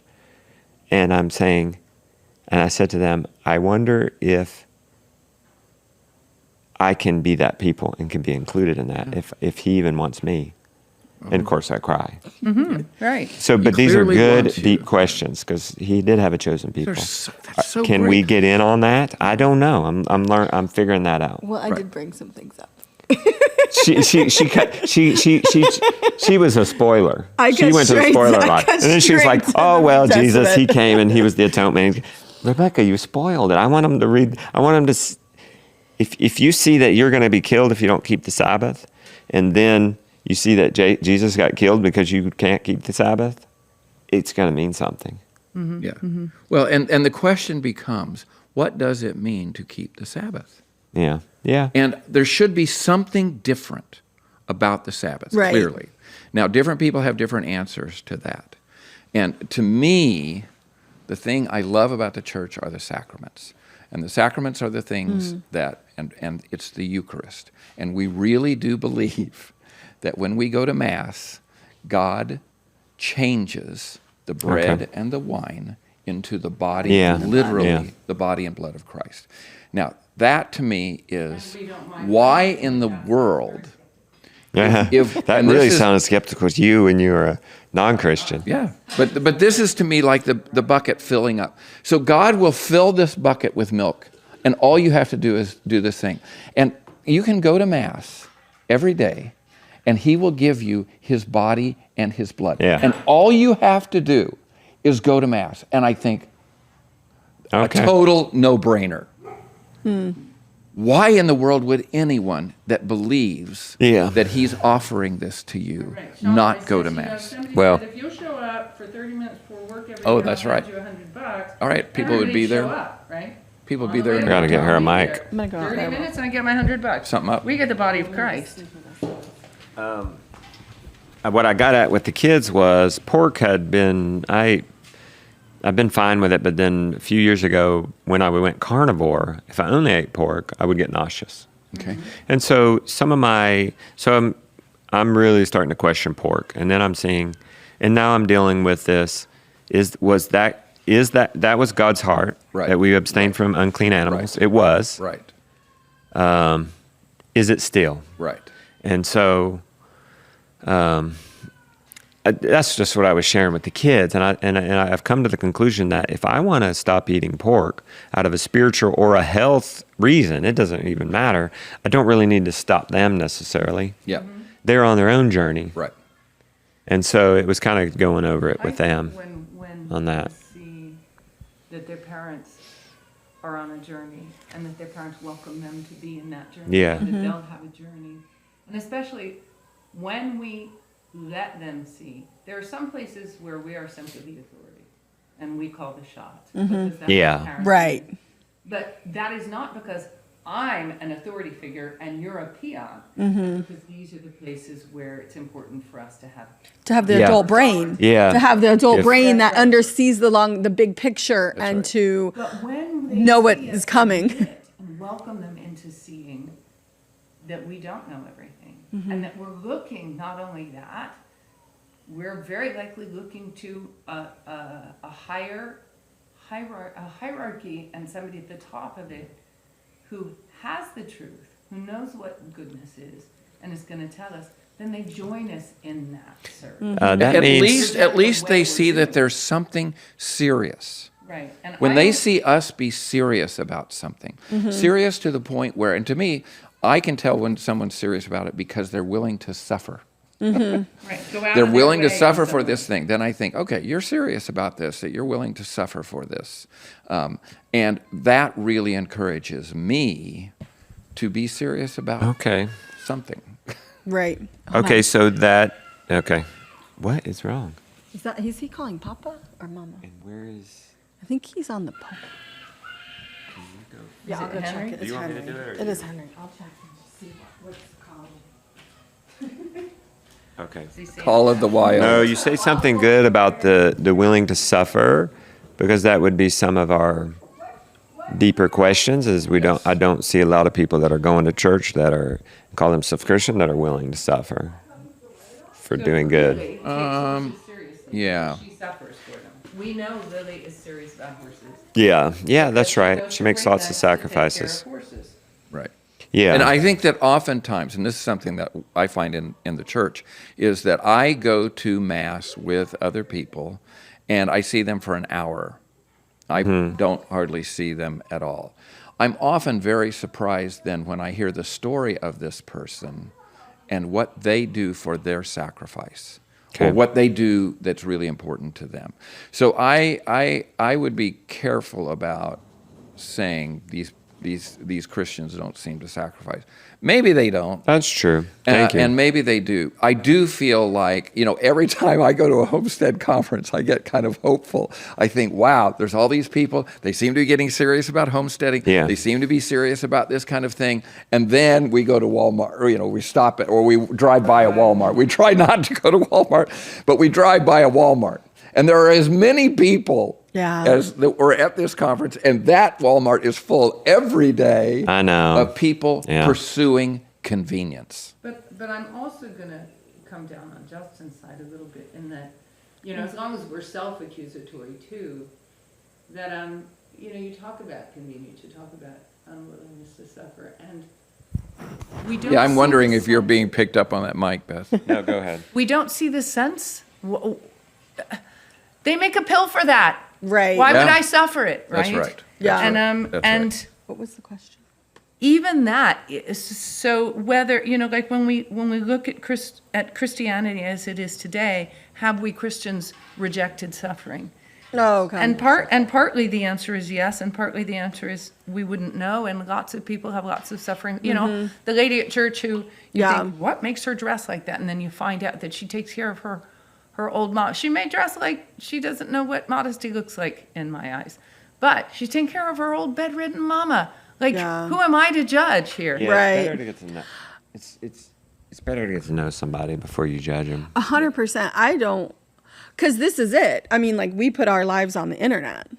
Yeah. Yeah, and people judge us and we based have on what lots they of see. judgments happening about us. That you do. And I think that Look at him. if people knew, like my close friends, when we all get together, we all, there's not judgment happening really. It's all of us encouraging one another in their struggles. Right. Because it's so funny, we don't plan it this way. We don't have like, tonight is so-and-so's struggle, but then, it always comes up.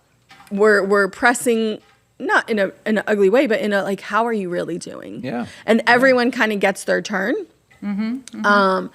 And then we walk away going, okay, yeah, we all have that one thing that we're dealing with that. Right.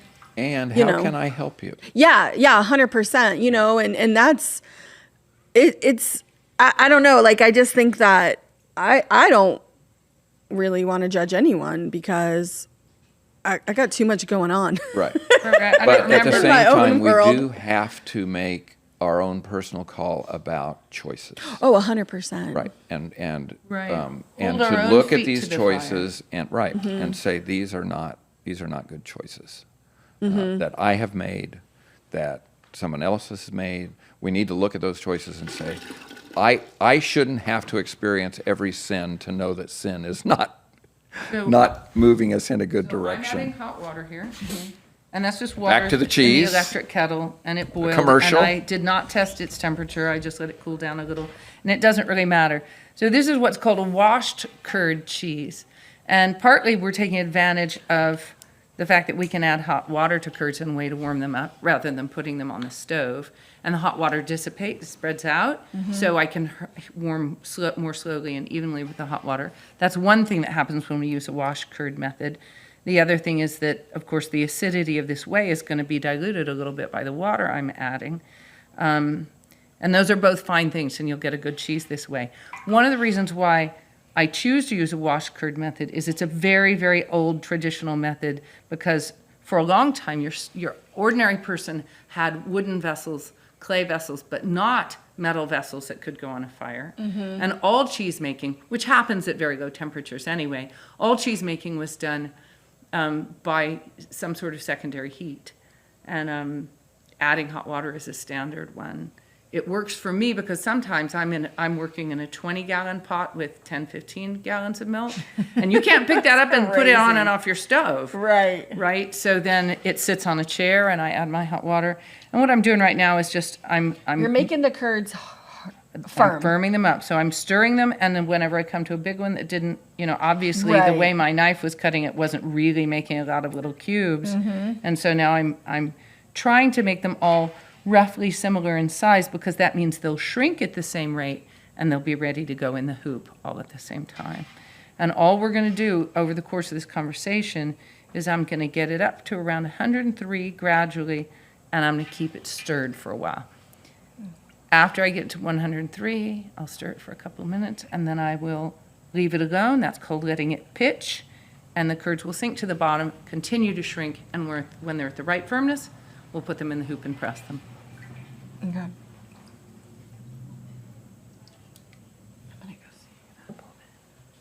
Did you sort it out with Henry? Yeah, it was just a You did Ashley? It was a misunderstanding. She was right there with him trying.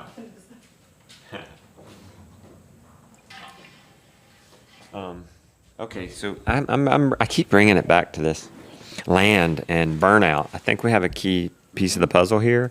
So as somebody who's searching for higher purpose, and we're reading the Old Testament and we have a New Testament background, I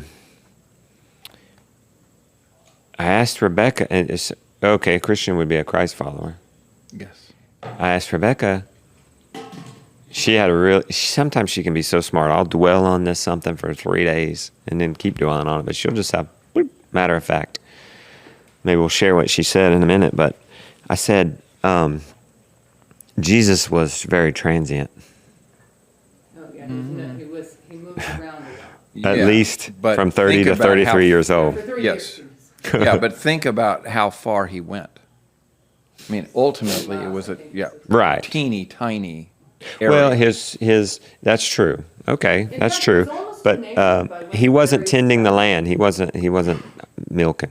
No, that's right. Certainly was up to that. Okay. Anybody in his village would have kept some goats and done and grown some. And what were the first 30 years? He wasn't just a carpenter and doing carpentry and then buying his food. Right, they weren't using Roman money as their principal means That's of right. exchange. They Could we were take it- providing their own food for themselves. Oh, you're right. They were fishing. Right. that what you're talking about? Fishing, but I also think they were probably doing farming of some sort. Jesus and the apostles? No. Not while Jesus, they were wandering. when he's home with Joseph and Mary. The first 30 years. Oh, definitely. There's no doubt. That's Right, right. right. So they were farming. That and was then just the what does culture he then. do? I mean, he wanders through wheat fields and they eat. I mean, we have records of that. I mean, where Jesus. Yeah, so as a Christ follower, should we mimic that? Yeah, and they eat More fish. not necessarily, roaming and just foraging and I think if the you- modern day dumpster diving. Yeah. And just evangelizing, Yeah. sharing the gospel. I think That's some what you think people we should are do? called. No, we're talking about Christians universally. Oh, I think some that- people Then we should are forsake our called- homesteads. Huh? Well, should forsake it all and no, follow him. No, I don't think so. I do I think, think that. if God keeps putting that on your heart, yes. Yeah. Really? But for many of it, yeah. Yeah, St. But it's Francis, not- that's what St. Francis did. It's what Yeah, many of very the much saints St. have Francis. done, is that they have All the become mendicants. hermits, and they have seen their, and then the Jesuits Actually, who the came over to hermits typically would have America. farmed, and the mendicants traveled, and preached. So there That's were right. classes. There were so in the Catholic tradition, where there are different religious orders that were founded by somebody called by God to say, here's a special way of living out my command for some people who may be called this way. And then some people say, I think I am called this way. Two of those orders would include two kinds of orders would be the hermit orders, which typically did farm small scale for themselves, and the mendicant orders who traveled and preached. So the two primary mendicant orders I think of are the Franciscans and the Dominicans. Now, at Clear Creek, which is near Tulsa, this is a monastery where the men pray, but it's ora and labora, so they are raising their own food. Ora and labora means prayer and work, or pray and work. Their primary food, just like the medieval period where there were lots of these, was a dairy-based system. Is a dairy-based system, Right. since this is an existing monastery in Oklahoma. Okay. So I asked Rebecca this, and she's like, well, no, because, I mean, we're reading through the Old Testament, and she's saying God's taking them to the land of milk and honey. I mean, she just knew. She just like, That's right. That's right. And isn't it interesting that it's not the land of bread? It's the land of milk and honey. Because Rebecca and I were talking about this yesterday, that there is way more investment of work and responsibility in tending wheat than in tending cows. The easiest food on the homestead is always going to be animal based. that's what I say. And Ruth Ann will tell you, the garden takes more calories than it provides to That's tend the garden. interesting. That's interesting. In the long Except run, maybe potatoes. right. Right. It isn't true when it The comes other to things. potatoes, and that's why we grow so many potatoes. But The garden, This I would also say that the garden provides that. You say, how does it not be boring? The garden is what prevents it from being boring, is the tomatoes- greens that Yes. are coming in. Yes. Tomato And what- salad I we would had agree at with your that table as a last night. carnivore. If I hope to God it's not onions provoking me, because a fried onion on a steak and a butter, or no, I don't say steak. All these carnivore health gurus telling you to eat a ribeye, they haven't parted a cow. Right. There's only so many ribeyes on a cow. Right. Yeah. So some fried onions and then the leftover roast refreshed in it. That's what we're having for lunch. Yeah. I could eat that every day. That's right. For lunch. And one of the things that was one of the last things to add to our diet was year-round salad. Fresh greens. Yeah. And with the I- addition, We're doing of that this the- year. Yeah, we're We've gonna done it in the have. past. We have done it in the past. We- I feel like my salad hasn't done good this summer. We because it's har- been so I think hot. that's the trick, is to have a winter harvest garden of lettuce. That's when Yeah. you're supposed to eat it salad. makes so much difference to have a I salad as the base am looking for forward. whatever food. We've I'm harvested eating. lettuce in Caesar 6 inches salad, of snow. baby. Yeah. I'm looking a low for some tunnel over Caesar it. salad. Right. So good. good. With some, I could just eat some we eat Caesar salad. Like when I make a Caesar salad, I have to make a lot Yeah. because my kids love it. But I could just eat the Caesar salad and a piece of meat, and that's Right. it. I don't need a whole lot because the Right. Caesar Ours salad is it's so kind good. of a base for us. It's the salad leaves are on the bottom, and then whatever else we're having goes on top of that. But And the it's leaves themselves are so good. Like if you want to smell something to get your appetite going, pick arugula. Like just grow a little bit of arugula. It's not She would do people arugula. don't I start would. out. I've done it. I So- like it on like a sandwich and stuff because it gives a little spice. Oh my goodness! So when I pick that and I'm carrying it up to the house, my stomach's already rumbling. Like, oh, I can't wait. Because isn't arugula? It's a little bit of a bitter, yes, to help with the digestion and stuff. right. So yeah, I'm looking forward. I'm So looking forward we're to this sitting winter. here having this food conversation, and it's exactly that moment for me as an adult convert from non-belief, that growing knowledge of, till it becomes, you realize one day, I know God. I talk to him all the time. He's there.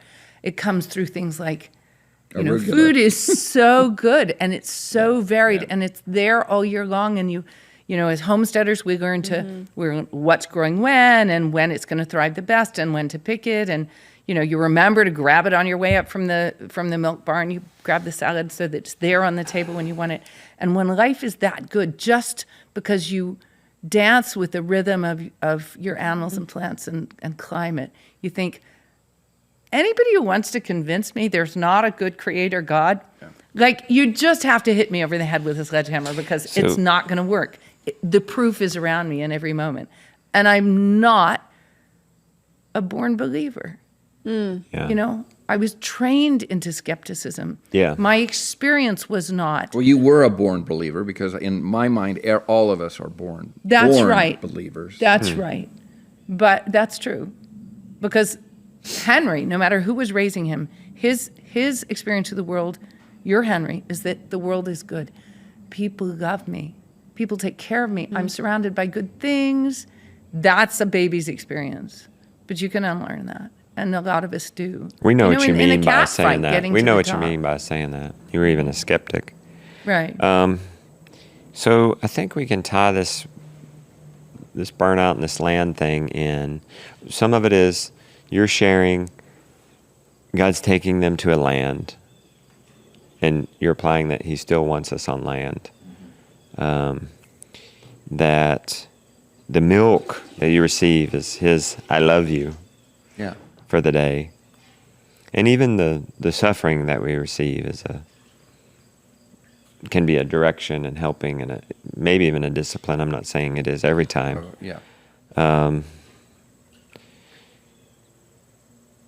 Where was I going with that? That doesn't mean that it's easy. No. It doesn't mean that I have my whole life has been working Oh, yeah. from the beginning. Go ahead. If you want to ask a question, go ahead. No, go ahead. If you're in the middle of thought, I'll jot it down. I'll My come whole back life to it. has been working. I've always gone to work. And I am longing when it's not working. Now, that doesn't mean that I just want to sit in bed or just read or do things like that. I will continue to do some work, but I don't want to work at the pace I have always worked. I want to back off. I want Yeah, to work a that's little bit natural. less. I want to work at the things that I want to do. And so that's where I am moving now. I'm Yeah. 65. Were you looking and- to He looked Beth to her. were you looking Yeah, for I did that. right? Isn't that right? When you get this old, it's hard to keep up with it. That's right.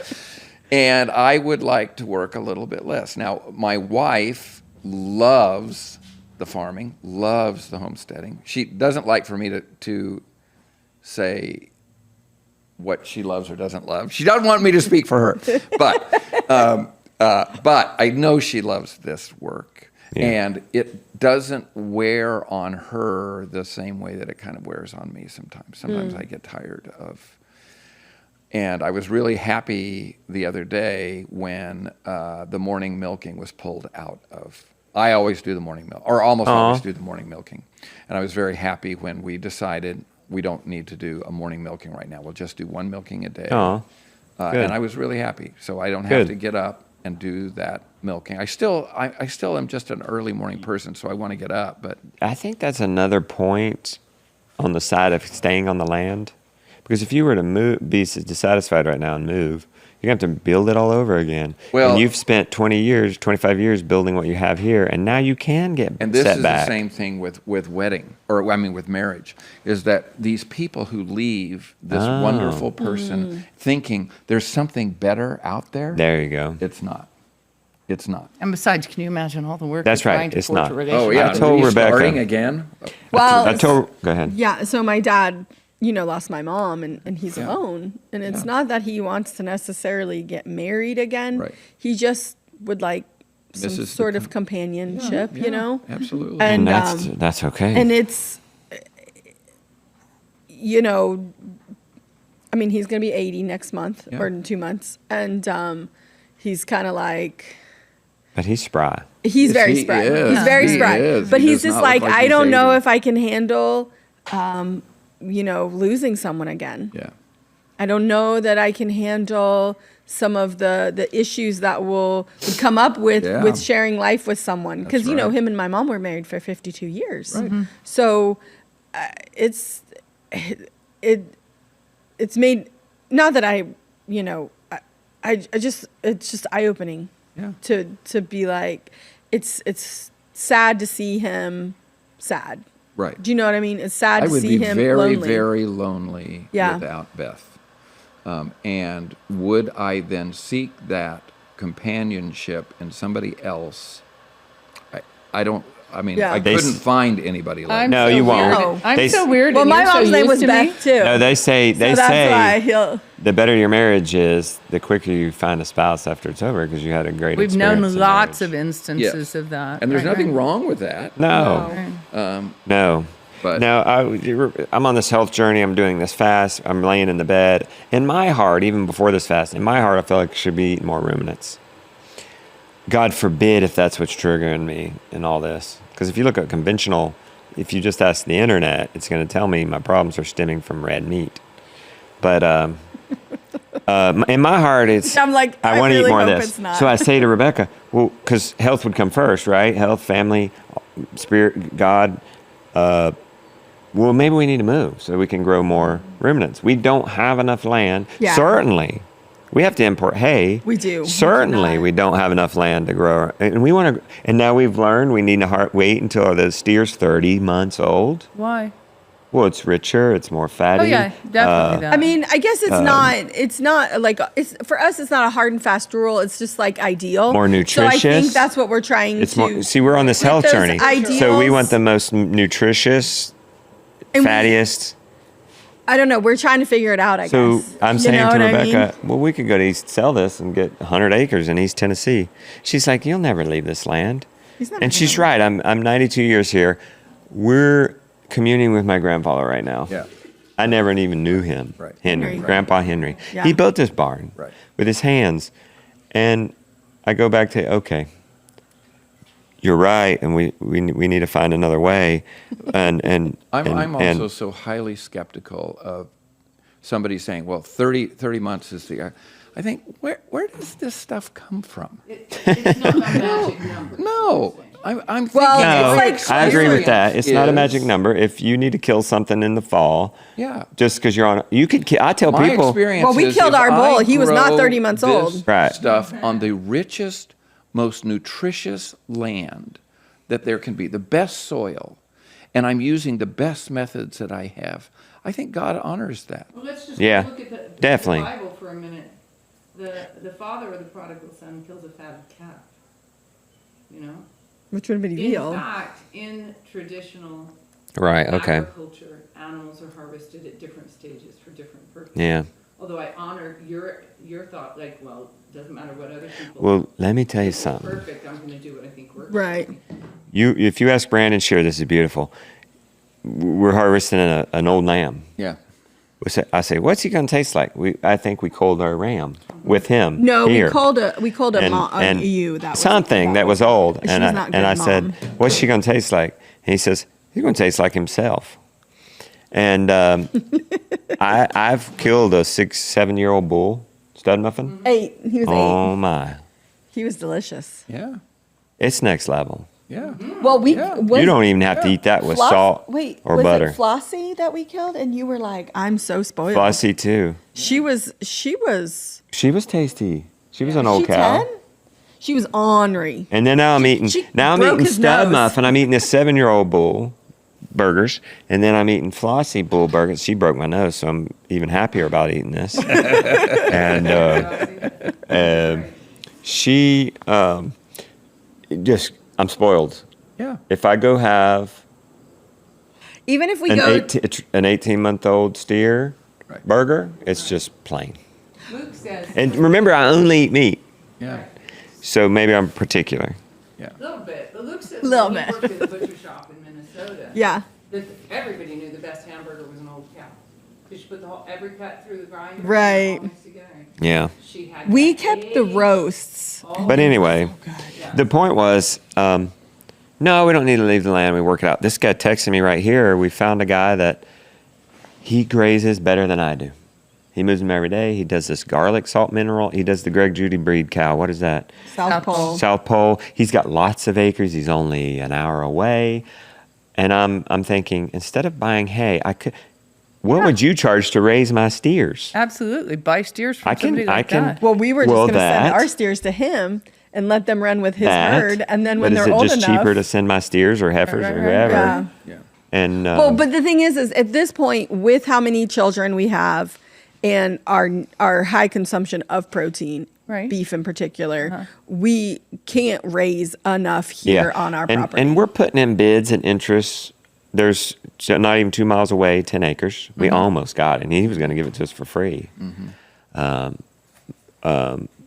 And so we're on the list there, you know. Things we're hoping something. The guy that has it is kind of like that, and so we're I like, think we we might have to get it. maintain that hope. I mean, I wasn't in the room, but I know Shawn was talking about his, as we get older, the desire to step back, the amount of labor we're having to do, and focus on quality more than quantity.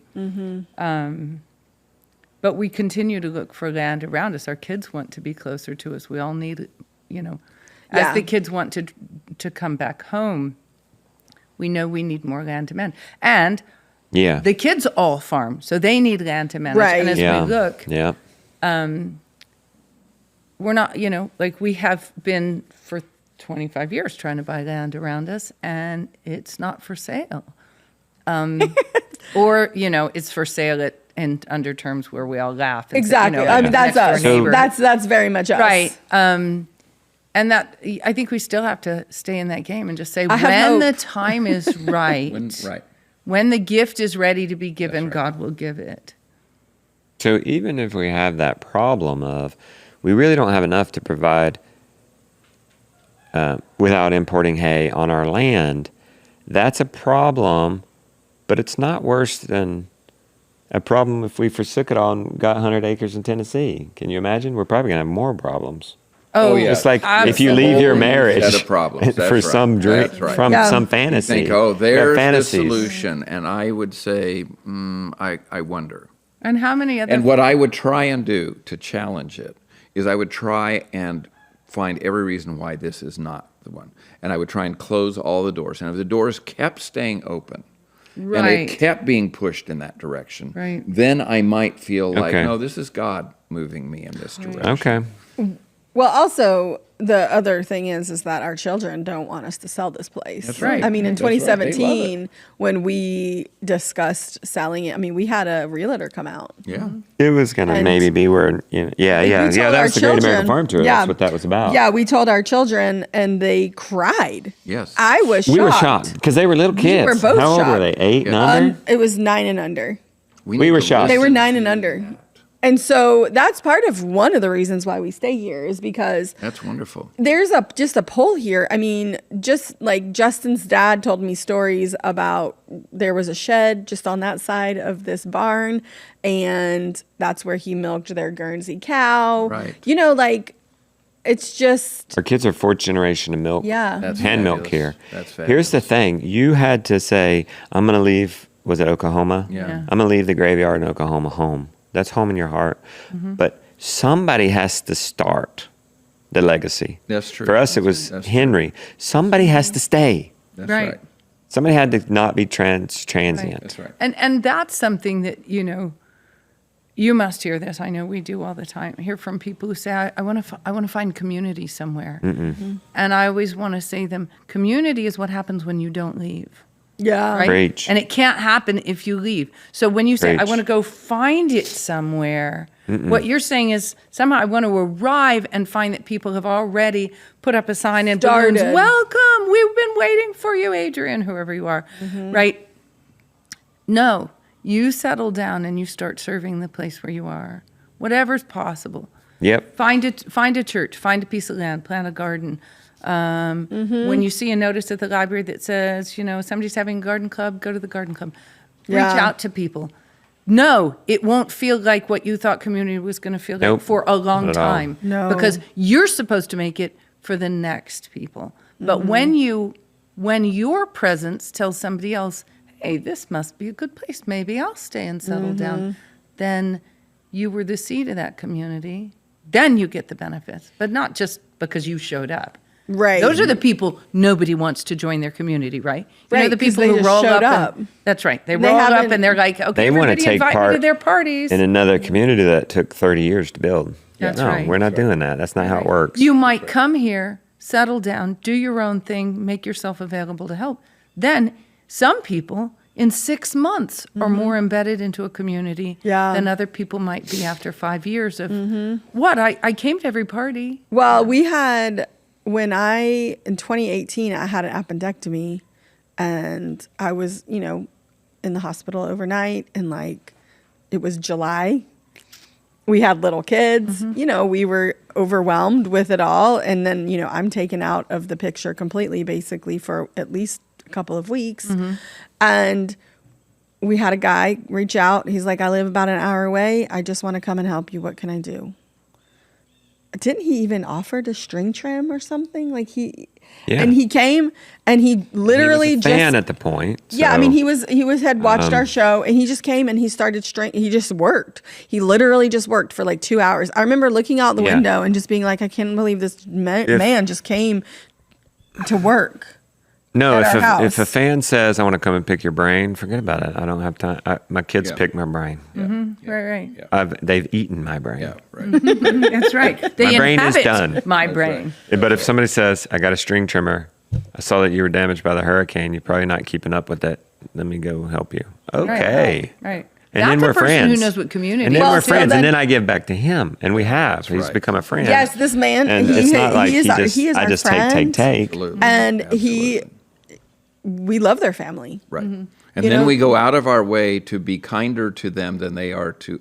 So we That's try right. and outdo each other in kindness generosity. or Right. in generosity or something like that. That's what community is. And that's really fabulous. You have to stay put. And you have to be outside, tending the land. You have to be at home. You can't be running off. That's right. Because why? Because I'm crossing the street and here comes a car and we're on a dead-end road. This is taking longer with us being on a dead-end road. But here comes a car. I talked to him. He's a grader. So he helped us early on in a lot of our grading and a lot of other things. He's bought chicks from us. Yeah. We've gone in on chicks together. Right. And then he hires my son. This other guy comes in. We're out. We're walking the road or we're doing. Yeah. And it's an old timer that knew my grandpa. Yeah. And Yeah, there was a guy. I ended up talking to him for an hour and a half. We Just know. standing outside. He's like, "Hey, We've you met know enough who lived here?" people and men that way that we feel confident we're going to have a meetup, MEAT, where all the men of the Hoopers Creek community bring a meat dish That's fabulous. and a potluck. And we've interacted enough that they would actually come, I Yeah. think. Right. Yes. Right. And You've proven that you're going to stay. We had to Because a do lot of that. people have these ideas about, okay, I'm going to join this community, and then I'm going to do a party and stuff like that, and people don't show up. And well, I did all these things, but you haven't proved yet you're staying. It's Yeah. interesting. We had a house down the street. It was for sale in 2018. Someone bought it, and or it was 2019, something like that. They bought it. They were only there for 3 or 4 years. Right. We never interacted with them. Well, I want to go back to something Justin just said, which is you have to be outside, and you didn't stop and dwell on it. Mm-hmm. But it isn't just staying put. It's being in the space where other people are. Yeah. Yeah. Being in the place where you can encounter them. Right. And Yeah. we all know many, many, many stories, because it's most of the world, at least the United States, of people who most cities are full of people who don't know who their neighbors Yes. are. Yeah, live next door That's in an right. apartment. I mean, But- there is a wall between them. That's they the only don't thing. know them They at have no all. idea. who Well, they or are. what about all the people in all those houses where the most prominent thing facing the road is the garage door, and they have a garage door opener, right? Mm-hmm. So they, in their car, pull up, push a button, the door goes up, they drive in, push a button, Yeah. it closes. And then they're in their They're house. That's never what she's talking about, this outside. person Yeah. 3 years ago. Well, that's our neighbors. Well, it's One interesting. blessing. Go ahead. So, interestingly enough, we walk with my dad every night after dinner, and we're walking down the street, and the person who purchased this person's house, the one who lived there, we never interacted with them. He comes running down the driveway. He's like, "I see you guys all the time. I just wanted to introduce myself." Yeah. We had him over But- already. Right. Absolutely. But he's going to have to keep proving himself that he's going to stay Oh, around yeah. if there's going to be a deep I mean, relationship. we Absolutely. say, "Hey," Right, when right. we're walking, That's we right. talk, but I mean, yeah. But And there it- has to be that first moment. Yeah. Yeah. You have to be in the But same space. He introduced, he came down to introduce himself. That was great because, we knew the house was vacant. We knew it was for sale. We were kind of looking for the new owners. And anytime we would see anyone there, we would wave, try to start a connection because we Right. want to know That's the right. people on our road. Right. Yeah, here's That another one. one blessing that came from the hurricane. 2 tips for a community. If you're driving down the road in your community and you see just chickens, but if you see a Premier One net or my chickshaw no design, kidding. Oh. there's a lot of chickshaws out in the wild. We've seen them. Pull over, go talk to them. They're an attempt at a regenerative homestead. Right. Just talk to them. They might be off. They're going to be off standing at first, but Might be a little weird know, to just- enter I interact get in weird the when beginning. somebody just Although stops by people who are cold. homesteading If But as you soon as they live say, "I within saw a- your net. I just started doing this too. That's cool. Right, What right. else you growing?" I'm gonna talk to them. Right. Right. Although Justin is a professional talker. Yeah. Well, we good did at that. We stopped. We would drive by this person's house, and we had little kids, and we saw the progression of their homestead being built, and then we saw the Premier One net come out, and Justin said, "We got to stop." Yeah. And he did. Okay. He went over and stopped, and it was weird. It was a weird interaction in the beginning. was. But now she's a dear friend. She warmed up. We farm set for her, and that's how we learned how to milk a cow. yeah, she And taught she us how to milk a drove cow. us to New Hampshire to get our First cows. first cow. Our first So American it milking became cabins. something special just from Yeah, seeing her, a net. Yeah. we've been Saying through I better stop. her and I spent many hours because I drove with her to get the cows, and we spent a lot of hours just talking Yeah. because Here's there was another nothing one. else to do. There are so many people listening to this and absorbing our content that have the little kids, and it's very hard. You can only do so much, and you need to keep prioritizing the little kids because that's what you're growing. That's you're right. growing They're that your first crop. Right. before your cabbage. That's right. And if you're out there and they're in the way, no, they're not in the way. They are the way. Yeah. That's exactly And you're not out there weeding cabbages. You're out there training children to weed cabbages.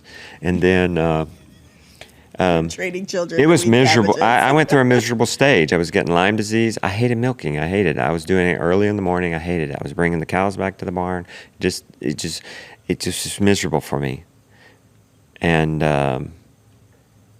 kind of slowly, I don't know if it's healing from Lyme or just slowly, somewhere in there, I was then milking with Lily one day, and Lily was 8 maybe, so the boys were 10 and 12. And we were very lonely too. We were nuts. Mm-hmm. When you first start going into homesteading, you're going to lose a lot of friends, a lot of family. Right. You're staying at home. You're just a nut. They've written you off at this point. And we're crazy. And I'm milking with Lily. And Jonah comes to me with, "Papa, do you like this?" He's annoyed. He didn't want to do the milking job. "Do you really?" And I thought for a minute, "Oh, wait, I do. What happened? I used to hate this." Well, it's because Lily is milking with me. That's right. And we don't even have to talk. You're not milking anymore. You're being with your And daughter. yeah, it's they became the community. So last resort, just have a bunch of kids and just wait it out, and you'll have a Absolutely. community. Yeah. Well, and that's it. Like Right. that one time that you broke down and you cried in the walkway. Yeah. Mhm. By himself, he was Yeah. like carrying. I don't know if it was milk buckets. It He was seemed carrying like I was buckets or carrying some something, buckets. and he just kind of like just Those are like God moments. Overwhelmed, burnt Wept. out, God just moment. sat And- down and just cried. And then it was, it kind of just progressed. And then our children became old enough to have conversations with. Yeah. And then it was just different, Yeah. Now, help us with this then. How do we, this is what we're struggling with, a home-based lifestyle. How are they going to find spouses? How what? How are they going to find spouses? You're going to pray that they do it, that they find them. I mean, again, if you're in a community, we just had an interesting discussion with the people at the Homestead Heritage place, and we were not a talking. cult. Yeah, we just love those people. They're just wonderful people. And we were talking about community and how you develop community, because these are all kids that grew up together. So they're more like cousins. Right. In It's a many little ways. And in different, fact, yeah. many of them are cousins in some ways. and stuff Although the like that. cousins are going to marry each other, so that is not pertinent to this Yeah. conversation. And what they say is we don't date. Now, Right. people find interest in someone of the opposite sex, and then Right. you talk to your mom and dad, You've and you got say a group of teenagers, a who group of play young together, adults. like your kids playing soccer. Now, is that all There's a guys group. or is that guys? No, and it's girls? mostly girls. Our kids are lucking out. Yeah. Boys are lucking That's out right now. Right. And I think we have to believe. We know that God wants your children to be happy, and God can do anything. God can Okay. change Pharaoh's heart. And God can, those are real stories about miracles that happened. And we have to believe that those things happen today.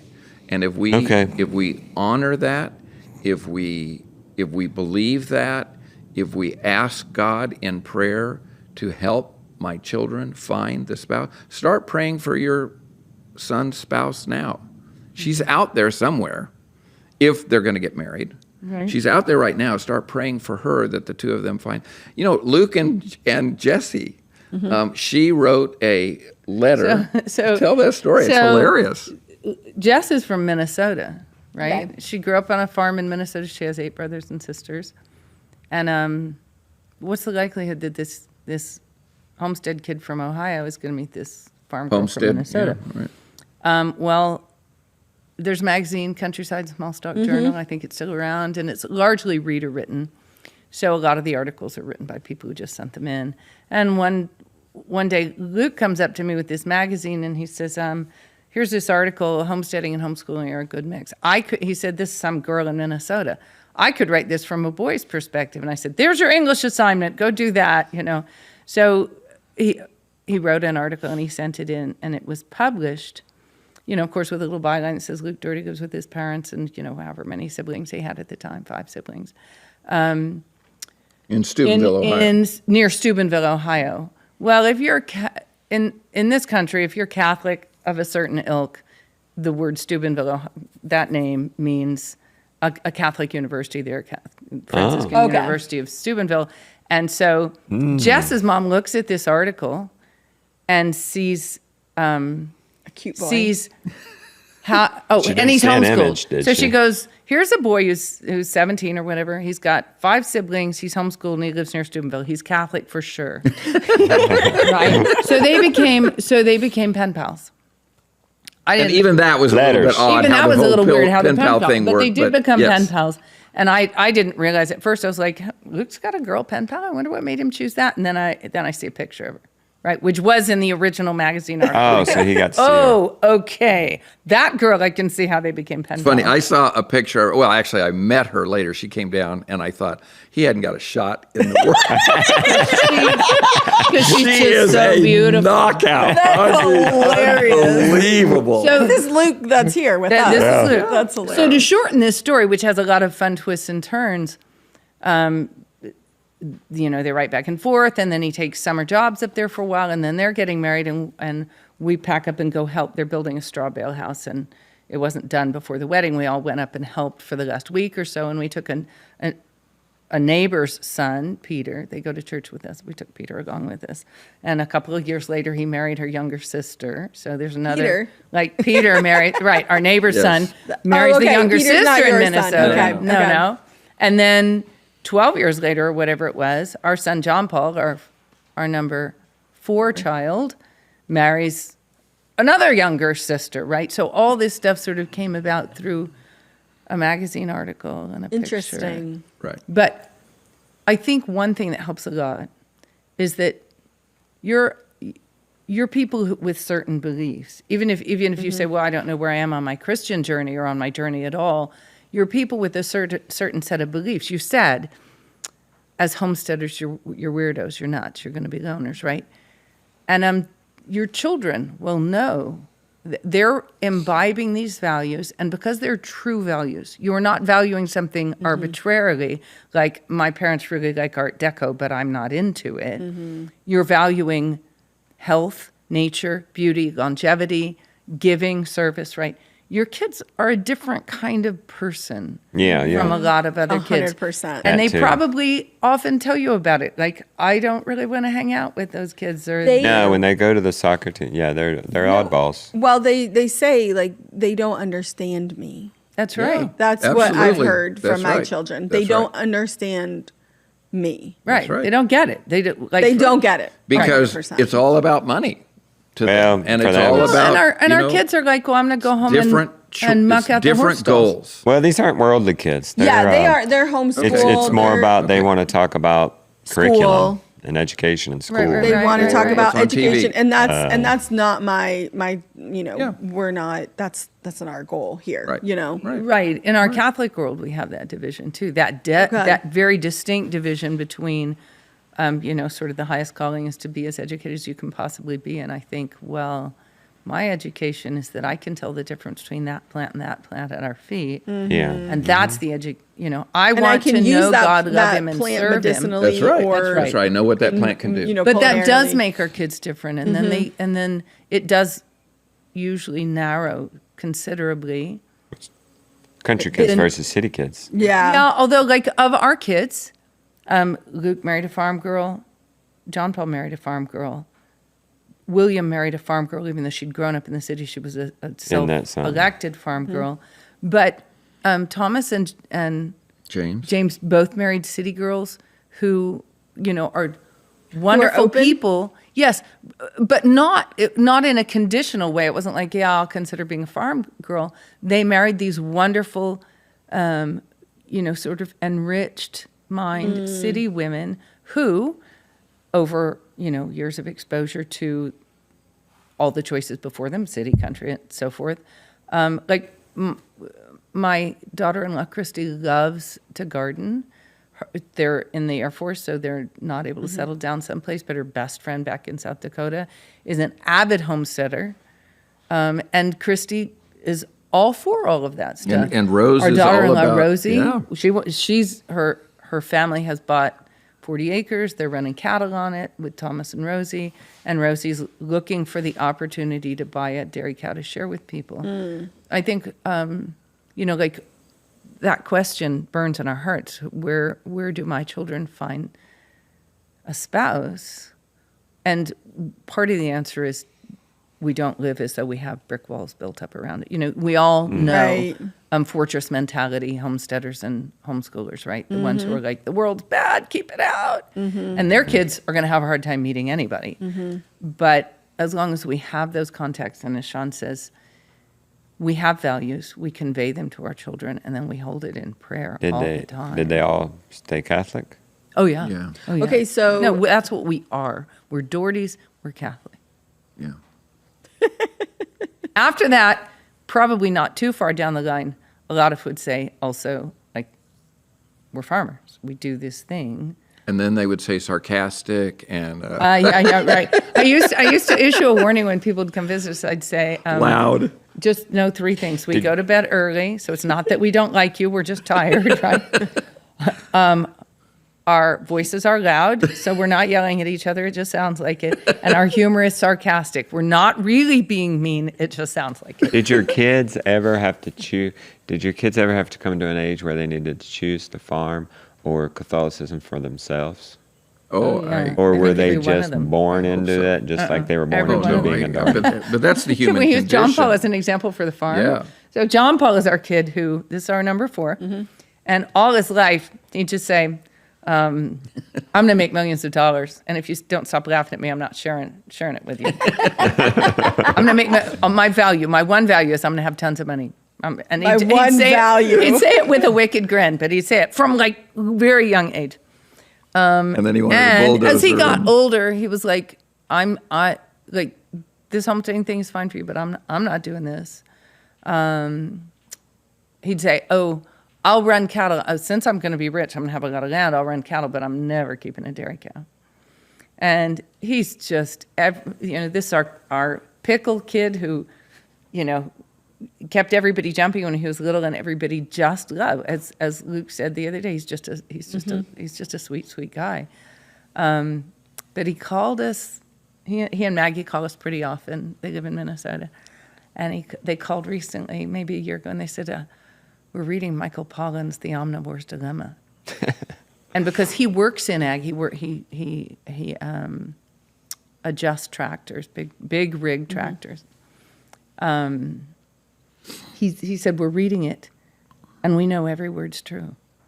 And all of a sudden, we're coming to diet totally differently because this stuff is toxic, and we know it's toxic. We're helping them make it it's just toxic. And a few months later, he was like, "Oh man, we swore we were never going to have a dairy cow. And we were looking at each other and saying, yep. They have a farm now and they don't live on it, but they're fixing the house so that they can move in. They're going to each other going, yeah, we're probably going to have a dairy cow, you know? And he's the perfect example of somebody who was going to overtly and in your face going to make sure it was his choice. It was his choice. Yeah, it's funny how you have to hear it from somebody else sometimes. Yeah. Oh, yeah. Oh, absolutely. Rebecca told me all about the carnivore and Oh, this yeah. and that. And then I hear a podcast about it. I heard didn't that. I've been telling you for 2 Who did I years. hear? I think Shawn, that's especially somebody a on Joe husband Rogan. thing. Shawn that- Baker. Shawn Baker, and I was sold. And I was like, I've been telling you for 2 years. Right. Literally 2 years. Yeah. And you're now going to do it? Okay. Yeah. Because a guy you don't know said it might be a good idea. Yeah. But it's a Fasting, guy I'm kind of thing. leading that, aren't I? You are. Well, I mean, No, you kind of brought in Mindy Pell's Fast Like a Woman. I have Fast Like a Girl. I have. Fast Like a Girl. We've been kind of playing around with fasting. We've never done like such long term. Like the longest fast I've done is 36 hours.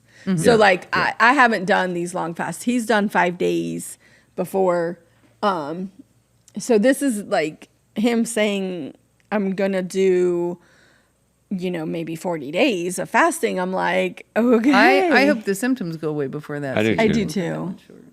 I'm I do hoping 2 too. weeks. I'm hoping that it's less, but also I'm Symptoms here for are I whatever already he have. wants. Like my back's not as stiff, not nearly as stiff. So I've already addressed that. My mood's better. I have to My say, energy's better. he said to me this So morning. we're just lacking the psoriasis, which is nice because it's totally visual. It's there or it's Yeah. not. Oh, right. Mhm. I have And to we've say, taken pictures of it. It's on my inner thigh, so I don't publicize that. he goes, I'm really smart right now. Yeah, she said this is not the time to make decisions because I think we were talking about what you guys are saying with pork. If I'm going to slow down pork, and I'm thinking we're going to have 1 litter, that means we only need 2 pigs a year. That means we're going to keep a boar and a sow just to raise 2 piglets. Yeah. That's so much imported grain. That's right. And little ridiculous. It's scraps we could have fed to our chickens. I think we can And maybe looking at getting At that just point, feeders and see where we should just buy some pork.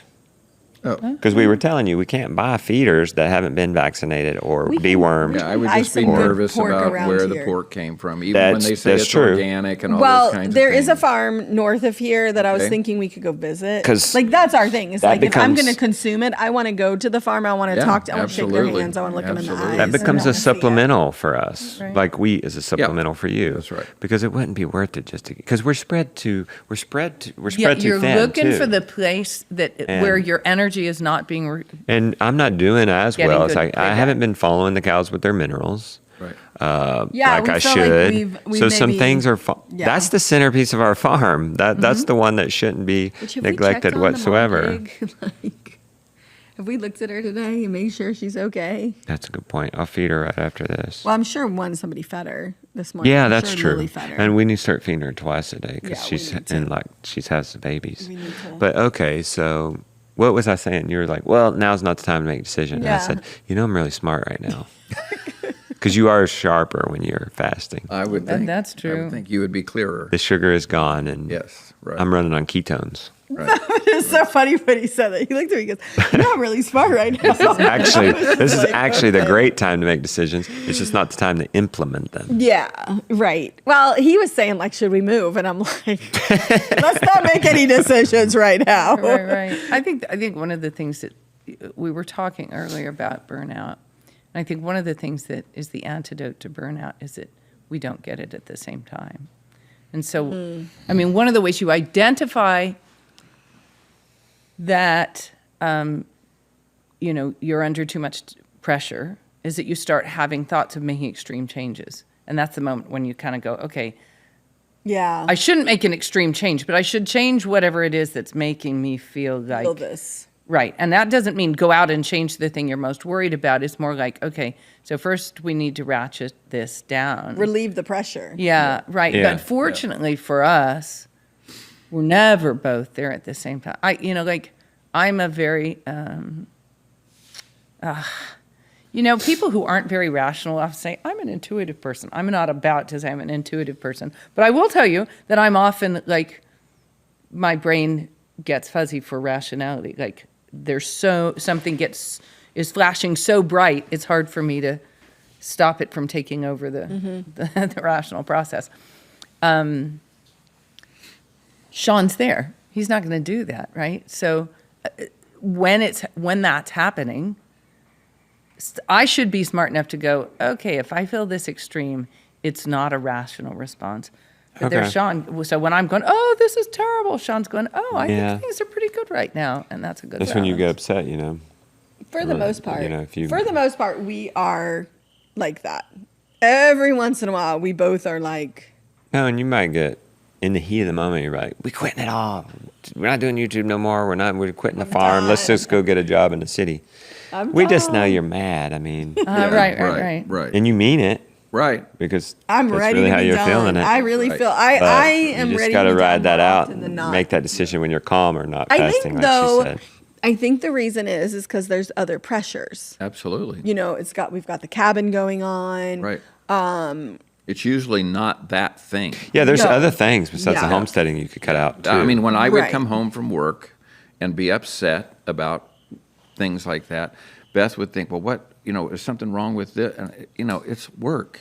Yeah. It's what happened It's today not with the that. academic dean. It's what happened, with that. My kind of stuff. mother-in-law said to me early on in marriage, she said, Kelly is Shawn's dad, she said, it used to be when Kelly'd come home from work and he'd say, that idiot in the administration, so-and-so is doing this, and the dummy down in dispatching is doing this. And she knew what was wrong at work because he's telling her. She would, sort of join in. He's such an idiot. You're right. Gosh, is that idiot acting? She said, I realized fairly quickly I am not making this mix better by jumping in it. I think I'm being supportive, but I'm really just stirring the pot. He needs to come in, vent. I need to go, gosh, I see that. Okay, can I make you a cocktail or do you want to go out back and throw a football with Shawn while I make dinner or whatever, but not become part of the issue. Here, I think I got a hack for the young people. Part of the burnout is they're doing too much. Yeah. And they're getting their kids involved in individualistic things. Oh, yes. Sports or whatever activities. And looking back, now we have older children. It just so happened that we did everything together. Instead of enrolling them in soccer or karate, this one in soccer, this one in karate, the other one in piano, we all just went on a hike together. Or we all just, we started a pickup soccer game here on our farm on Tuesday. And we all played, adults, kids. Right. Then the hurricane washed that away. But that kind of thing, and we'll go hikes together. Remember we did hikes every Friday. Yeah. And we're milking together and doing the farm. But what happened was, first of all, get their license when they're 16. Don't wait. There's too many people waiting now. Get their license when they're 16, and then they can go do this. Jonah he didn't just run off as soon as he got 16, but over time, he goes downhill mountain biking on Saturday. Now he's in soccer, and he and Josiah, and we're all still at home, and they are going, and one of us doesn't have to take them. Lily, we want to support their passions. We're very let's support what they do. Let's support them. She got into horses, and she cons us into taking her to all these things. Really does. And we have to say, only one show every quarter for 4 shows a year. And somehow she got us into a 5th. She asked one for her birthday or something. But she cons us into going to all these things. And I wish we would have not even gotten her horses until she was 16. I'm just throwing that out there. Maybe it's a possible hack for people. Those are things to hand, till they can drive themselves. Well, the thing Well, the thing with the horses is that I feel is she has horses here, so she doesn't need to be going off all the places. That's true. She has them here. If she needs to do something with horses, they're there. We need to really put the brakes down on the going. That's and I true, think we have, because we're in the because the 4th week of a very busy 4 weeks. And I basically was to all the kids, I can't. We have so many things happening that I'm not being mean. I'm just saying that we're stacked. Yeah. There's no extra time for anything else. So if you can't drive yourself there or a sibling can't drive you there, I cannot drive you there. And I feel like we have put the brakes on the horse stuff. Like I feel like it was getting crazy there, like 3-4 times a week. Oh, yeah. She was needing drive-in places with the horse, and I'm like, Yeah. we can't. You know what she's asking for her birthday from the brothers? What? Driving token. So they'll drive her. They have to give her a ticket that says, "I'll drive you one place." This is my birthday present to you. Now She is held down 2 more horses. She's very shrewd. We do not don't worry about her at all. She is going to have money. She is going to have horses. She's going to have a wonderful meal. She like, She has it all.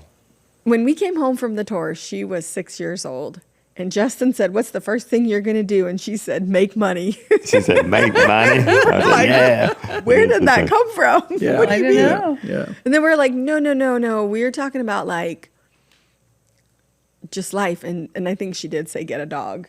Yeah, I think she said, "Get a dog." We were like, okay, yeah, that's more of what we're looking for. But she putting would roots be like down. me. She would get a dog and then start a breeding program and sell the puppies. Okay. Yeah, That's what I she did could. at 14 years Yeah, that's old. what she would do. She wouldn't just get a dog.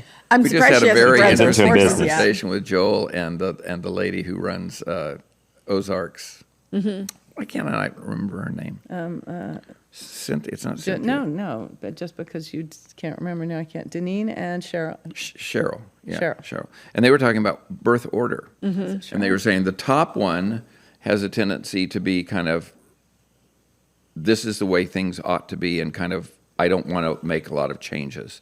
And then the second one is the entrepreneur. And the third, or the bottom middle child is the entrepreneur, Yeah, yeah. the middle child is the entrepreneur. And then the bottom child is the salesman or the. Yeah.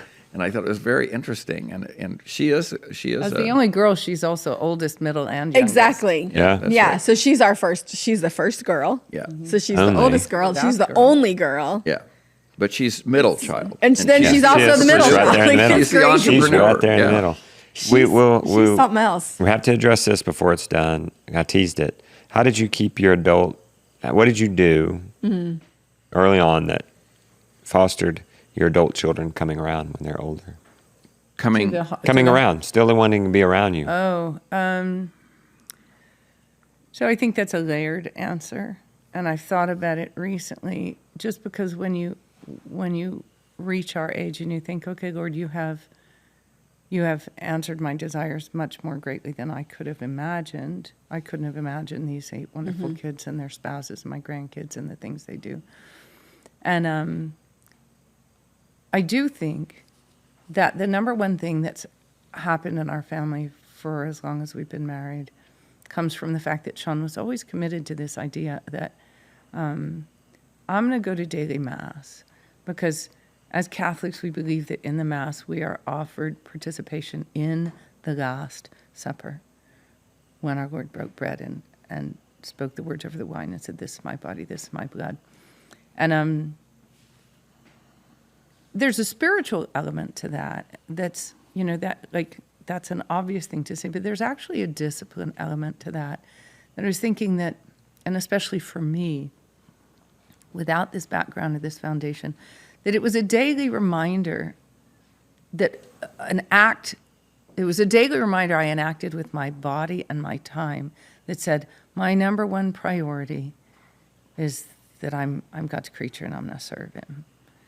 And so our kids grew up with that. And I know there were times when they must have thought, like, my gosh, it's, minus 20 outside and we're going out to daily Mass. Like, this is over the top. Only they could see that it was what their parents thought was the ultimate value. And then out of that, we could, that sort of, the second piece of that is that it says to the kids, I may be telling you what to do, but it's only because somebody is telling me, right? Okay. And so I'm not an authority. I'm simply in a different place in the hierarchy from you. And because we're farmers and we work together, your kids all experience this, we're a team. And in some ways, you're my superior. You know more about this project that is yours than I know about it. So I reference you and I ask for your advice about it. So we become a team together. That has a lot to do with it. The kids love working together. That's really one of the things that they love. Okay, but I'm going to turn that one back on Shawn, because he's a fun dad to work for, and he hands you the tool early on. He does the cleanup work. Okay. He stays in the game. He lets you have your ideas. Yeah. Whereas working with a Martinet dad might not be that much fun. You know, a dad who's like, let me show you the right way. And I see. for Gotta let us, them and I lead. know this is true of the two of you too, just through this conversation, if not before. I think that there's a place for our lack of experience and unknowing that's very welcoming to them. Okay. This is a space Yeah. I share with my parents where we're all learning together. So the authority that a kid naturally wants to get out from under as he's getting older, you know, your 2-year-old pulls his hand away and says, no, I walk alone, right? And the rest of their growing up years, they're going to do some version of that periodically, yank their hand out of yours and say, no, you know, me do it. When they're working on projects with their parents where their parents don't know either, and we're all working it out together, there's a whole lot less authority to yank your hand away from and say, no, me do it. I think Yeah. I answered a whole lot, and I didn't Yeah. give you a lot of room to answer that one. No, I think so. I'm gonna. When is this gonna be for sale? It is Can we for sell sale this? now. You Can we can sell this pre-order. now? You can go pre-order, to but Chelsea it Green. will and be Well, then we're out gonna- November 18th or something So like that. I'm gonna put this right down there at the bottom of this video. We'll carry Nice. this book, Great. That's and wonderful. we'll have to throw in one of your. How about we'll throw in one of the instructional videos we've already done with you on cheese? Remember we did that with Marvelous. Dan. Yeah. Yeah. Mhm. So we already have a video of that. So if people order this through me, I'll give that as a bonus. This is cool. I'm reading this. One Cow Revolution. I jumped right to, AI versus bull. We don't have time to talk about it. Now we have to wrap because we're going to go live with you In Abundance to Abundance Plus in an hour and 10 minutes. So we got to go eat and then jump on that. Right. But Lots happening. this is a good book. This is just the power of a cow. I've enjoyed reading it, even Can though we see it? 'Cause the pot is even there. still I've done. What are we doing this for 12 years? Cows, homesteading for 20. We've been doing cows we did cows when Jonah was like 1. We did cows for a couple, 3-4 years, and then we took a break. Yeah. And then we did beef cows, and then we did dairy cows. And this is somebody who's going to teach you that you can have a cow no matter what your objection is. I mean, this is their corral to train them to an electric fence. It's just wire with T-posts, okay? People think they have to build these He's been hogging this. these permanent, expensive Yeah. fences, Yes. and you Very One thing affordable. that I've It's learned very about you doable. guys is because we've traveled a lot. We've been to all 50 states. We've been to 200 at least homesteads, Yeah. farms. You're really doing it. If you don't grow it, you basically don't eat it. Sure, you bring in some bread. Yeah, right. You wouldn't have to have that bread. No. No. If the COVID important to- lockdowns meant cars weren't on the road, Yeah. you guys would be just fine. We'd be Really? better off because we'd stay home more. And one of your sticks is don't replace the grocery store with the feed store. Right. I mean, you're not Right. even importing feed. Yeah. So You're growing it. That's right. this is somebody who can really do it. I've noticed with homesteading though, if you really want to grow your own food, it's one thing to grow some.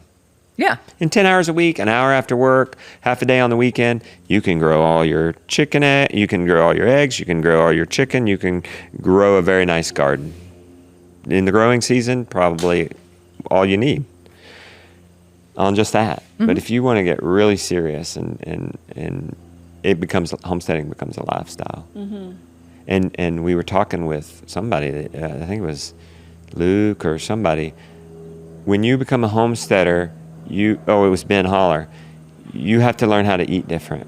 Yeah. Yeah. So when you break down your own pig, That's right. you realize there's a wee little bit of bacon on there. Yeah. So you better get Yeah. excited about That's right. hams and Boston That's butts right. and pork Right. chops in the ground. That's right. You Yeah, better yeah, get right. excited about roasts and ground if you're going to eat meat, And right? seasonal. That's right. yeah. Yeah. So- Fruit is not coming all year round. Now, if you right. preserve it, Right. you can. But fresh fruit Exactly. comes at a certain time of the Right. year, And- and, and really love it. Rebecca's learning. If you talk about circadian rhythm, we're meant to see Yeah. the first light in the morning and go to bed when it gets dark, Yeah. and not see bright lights after dark. But that even goes seasonal. With Yes. food. We would That's right. pudge up a little more in the summer because I the do my blueberries best to came fudge in. up. The blueberries come in. You're getting Right. more carbs in the summer. The- Yeah. You know. All right. The I mean, I imagine even in Cherokee around here, there's a wild patch on top of the mountain in Pisgah We Forest missed that this year. that is basically all you could ever dream of eating. Yeah. Blueberries. Right. So I can see bald.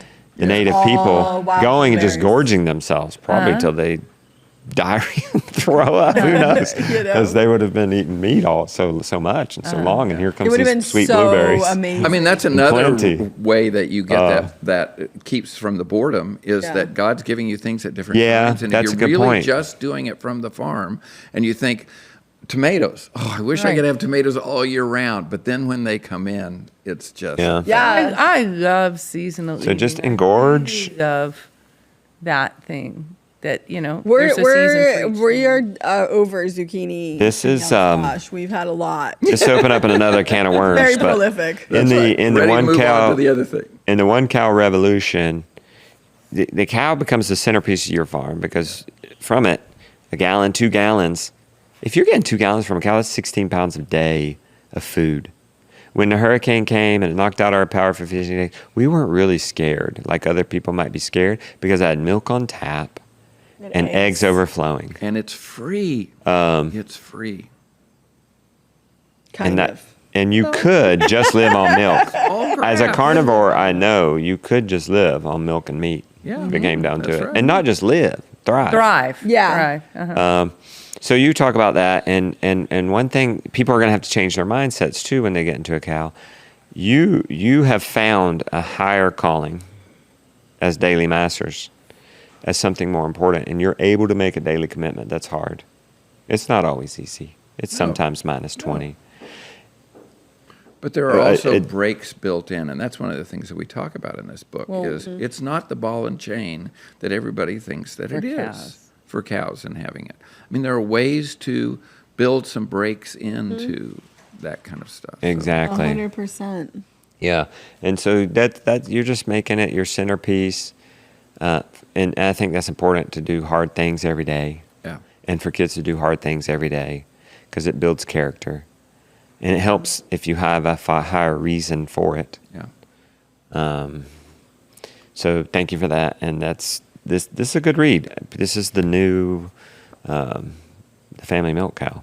I mean, that's also a good read. It is a good addition to your library.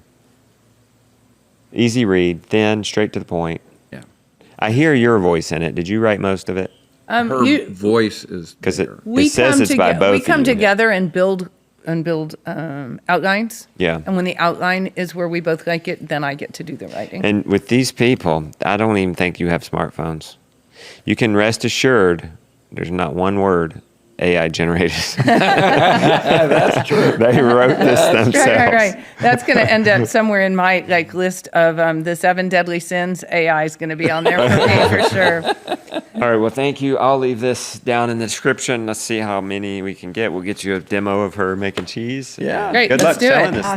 thing. But it officially starts printing or shipping in November. That's right. November. That's So I'm gonna give this free video as long as you order before it's shipping. So from Yeah. now until Great. November, get on there, get Don't it, miss it. Great book. get it, and support these a lovely great- people. What a- Yes. oh, now I Every should time we say, read it, we think, nope, it's really pretty dang good. We're pretty happy with it. I have a lot of friends going with Chelsea Green, and they seem to have good luck. So Chelsea Green is a good publishing house. yeah, Yeah.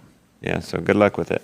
Well, this is Thank fun. you. Thank Yeah, you guys for good. having It us. was fun. Have you ever done such a long one? No, never done Good. one We this broke big. some think record. so. I don't think Hopefully, so. I I asked you think something you've Brandon- never Well, been have asked you ever before. done a cheese in a podcast? Never. See, there we go. Never. True. So now, if you want the rest of this story, you're gonna have to. Yeah, that's right. To get in not gonna Abundance want- Plus, yeah. we have a video of her and Rebecca doing this live. Yeah. Yeah. I'm going to learn more Okay. cheese.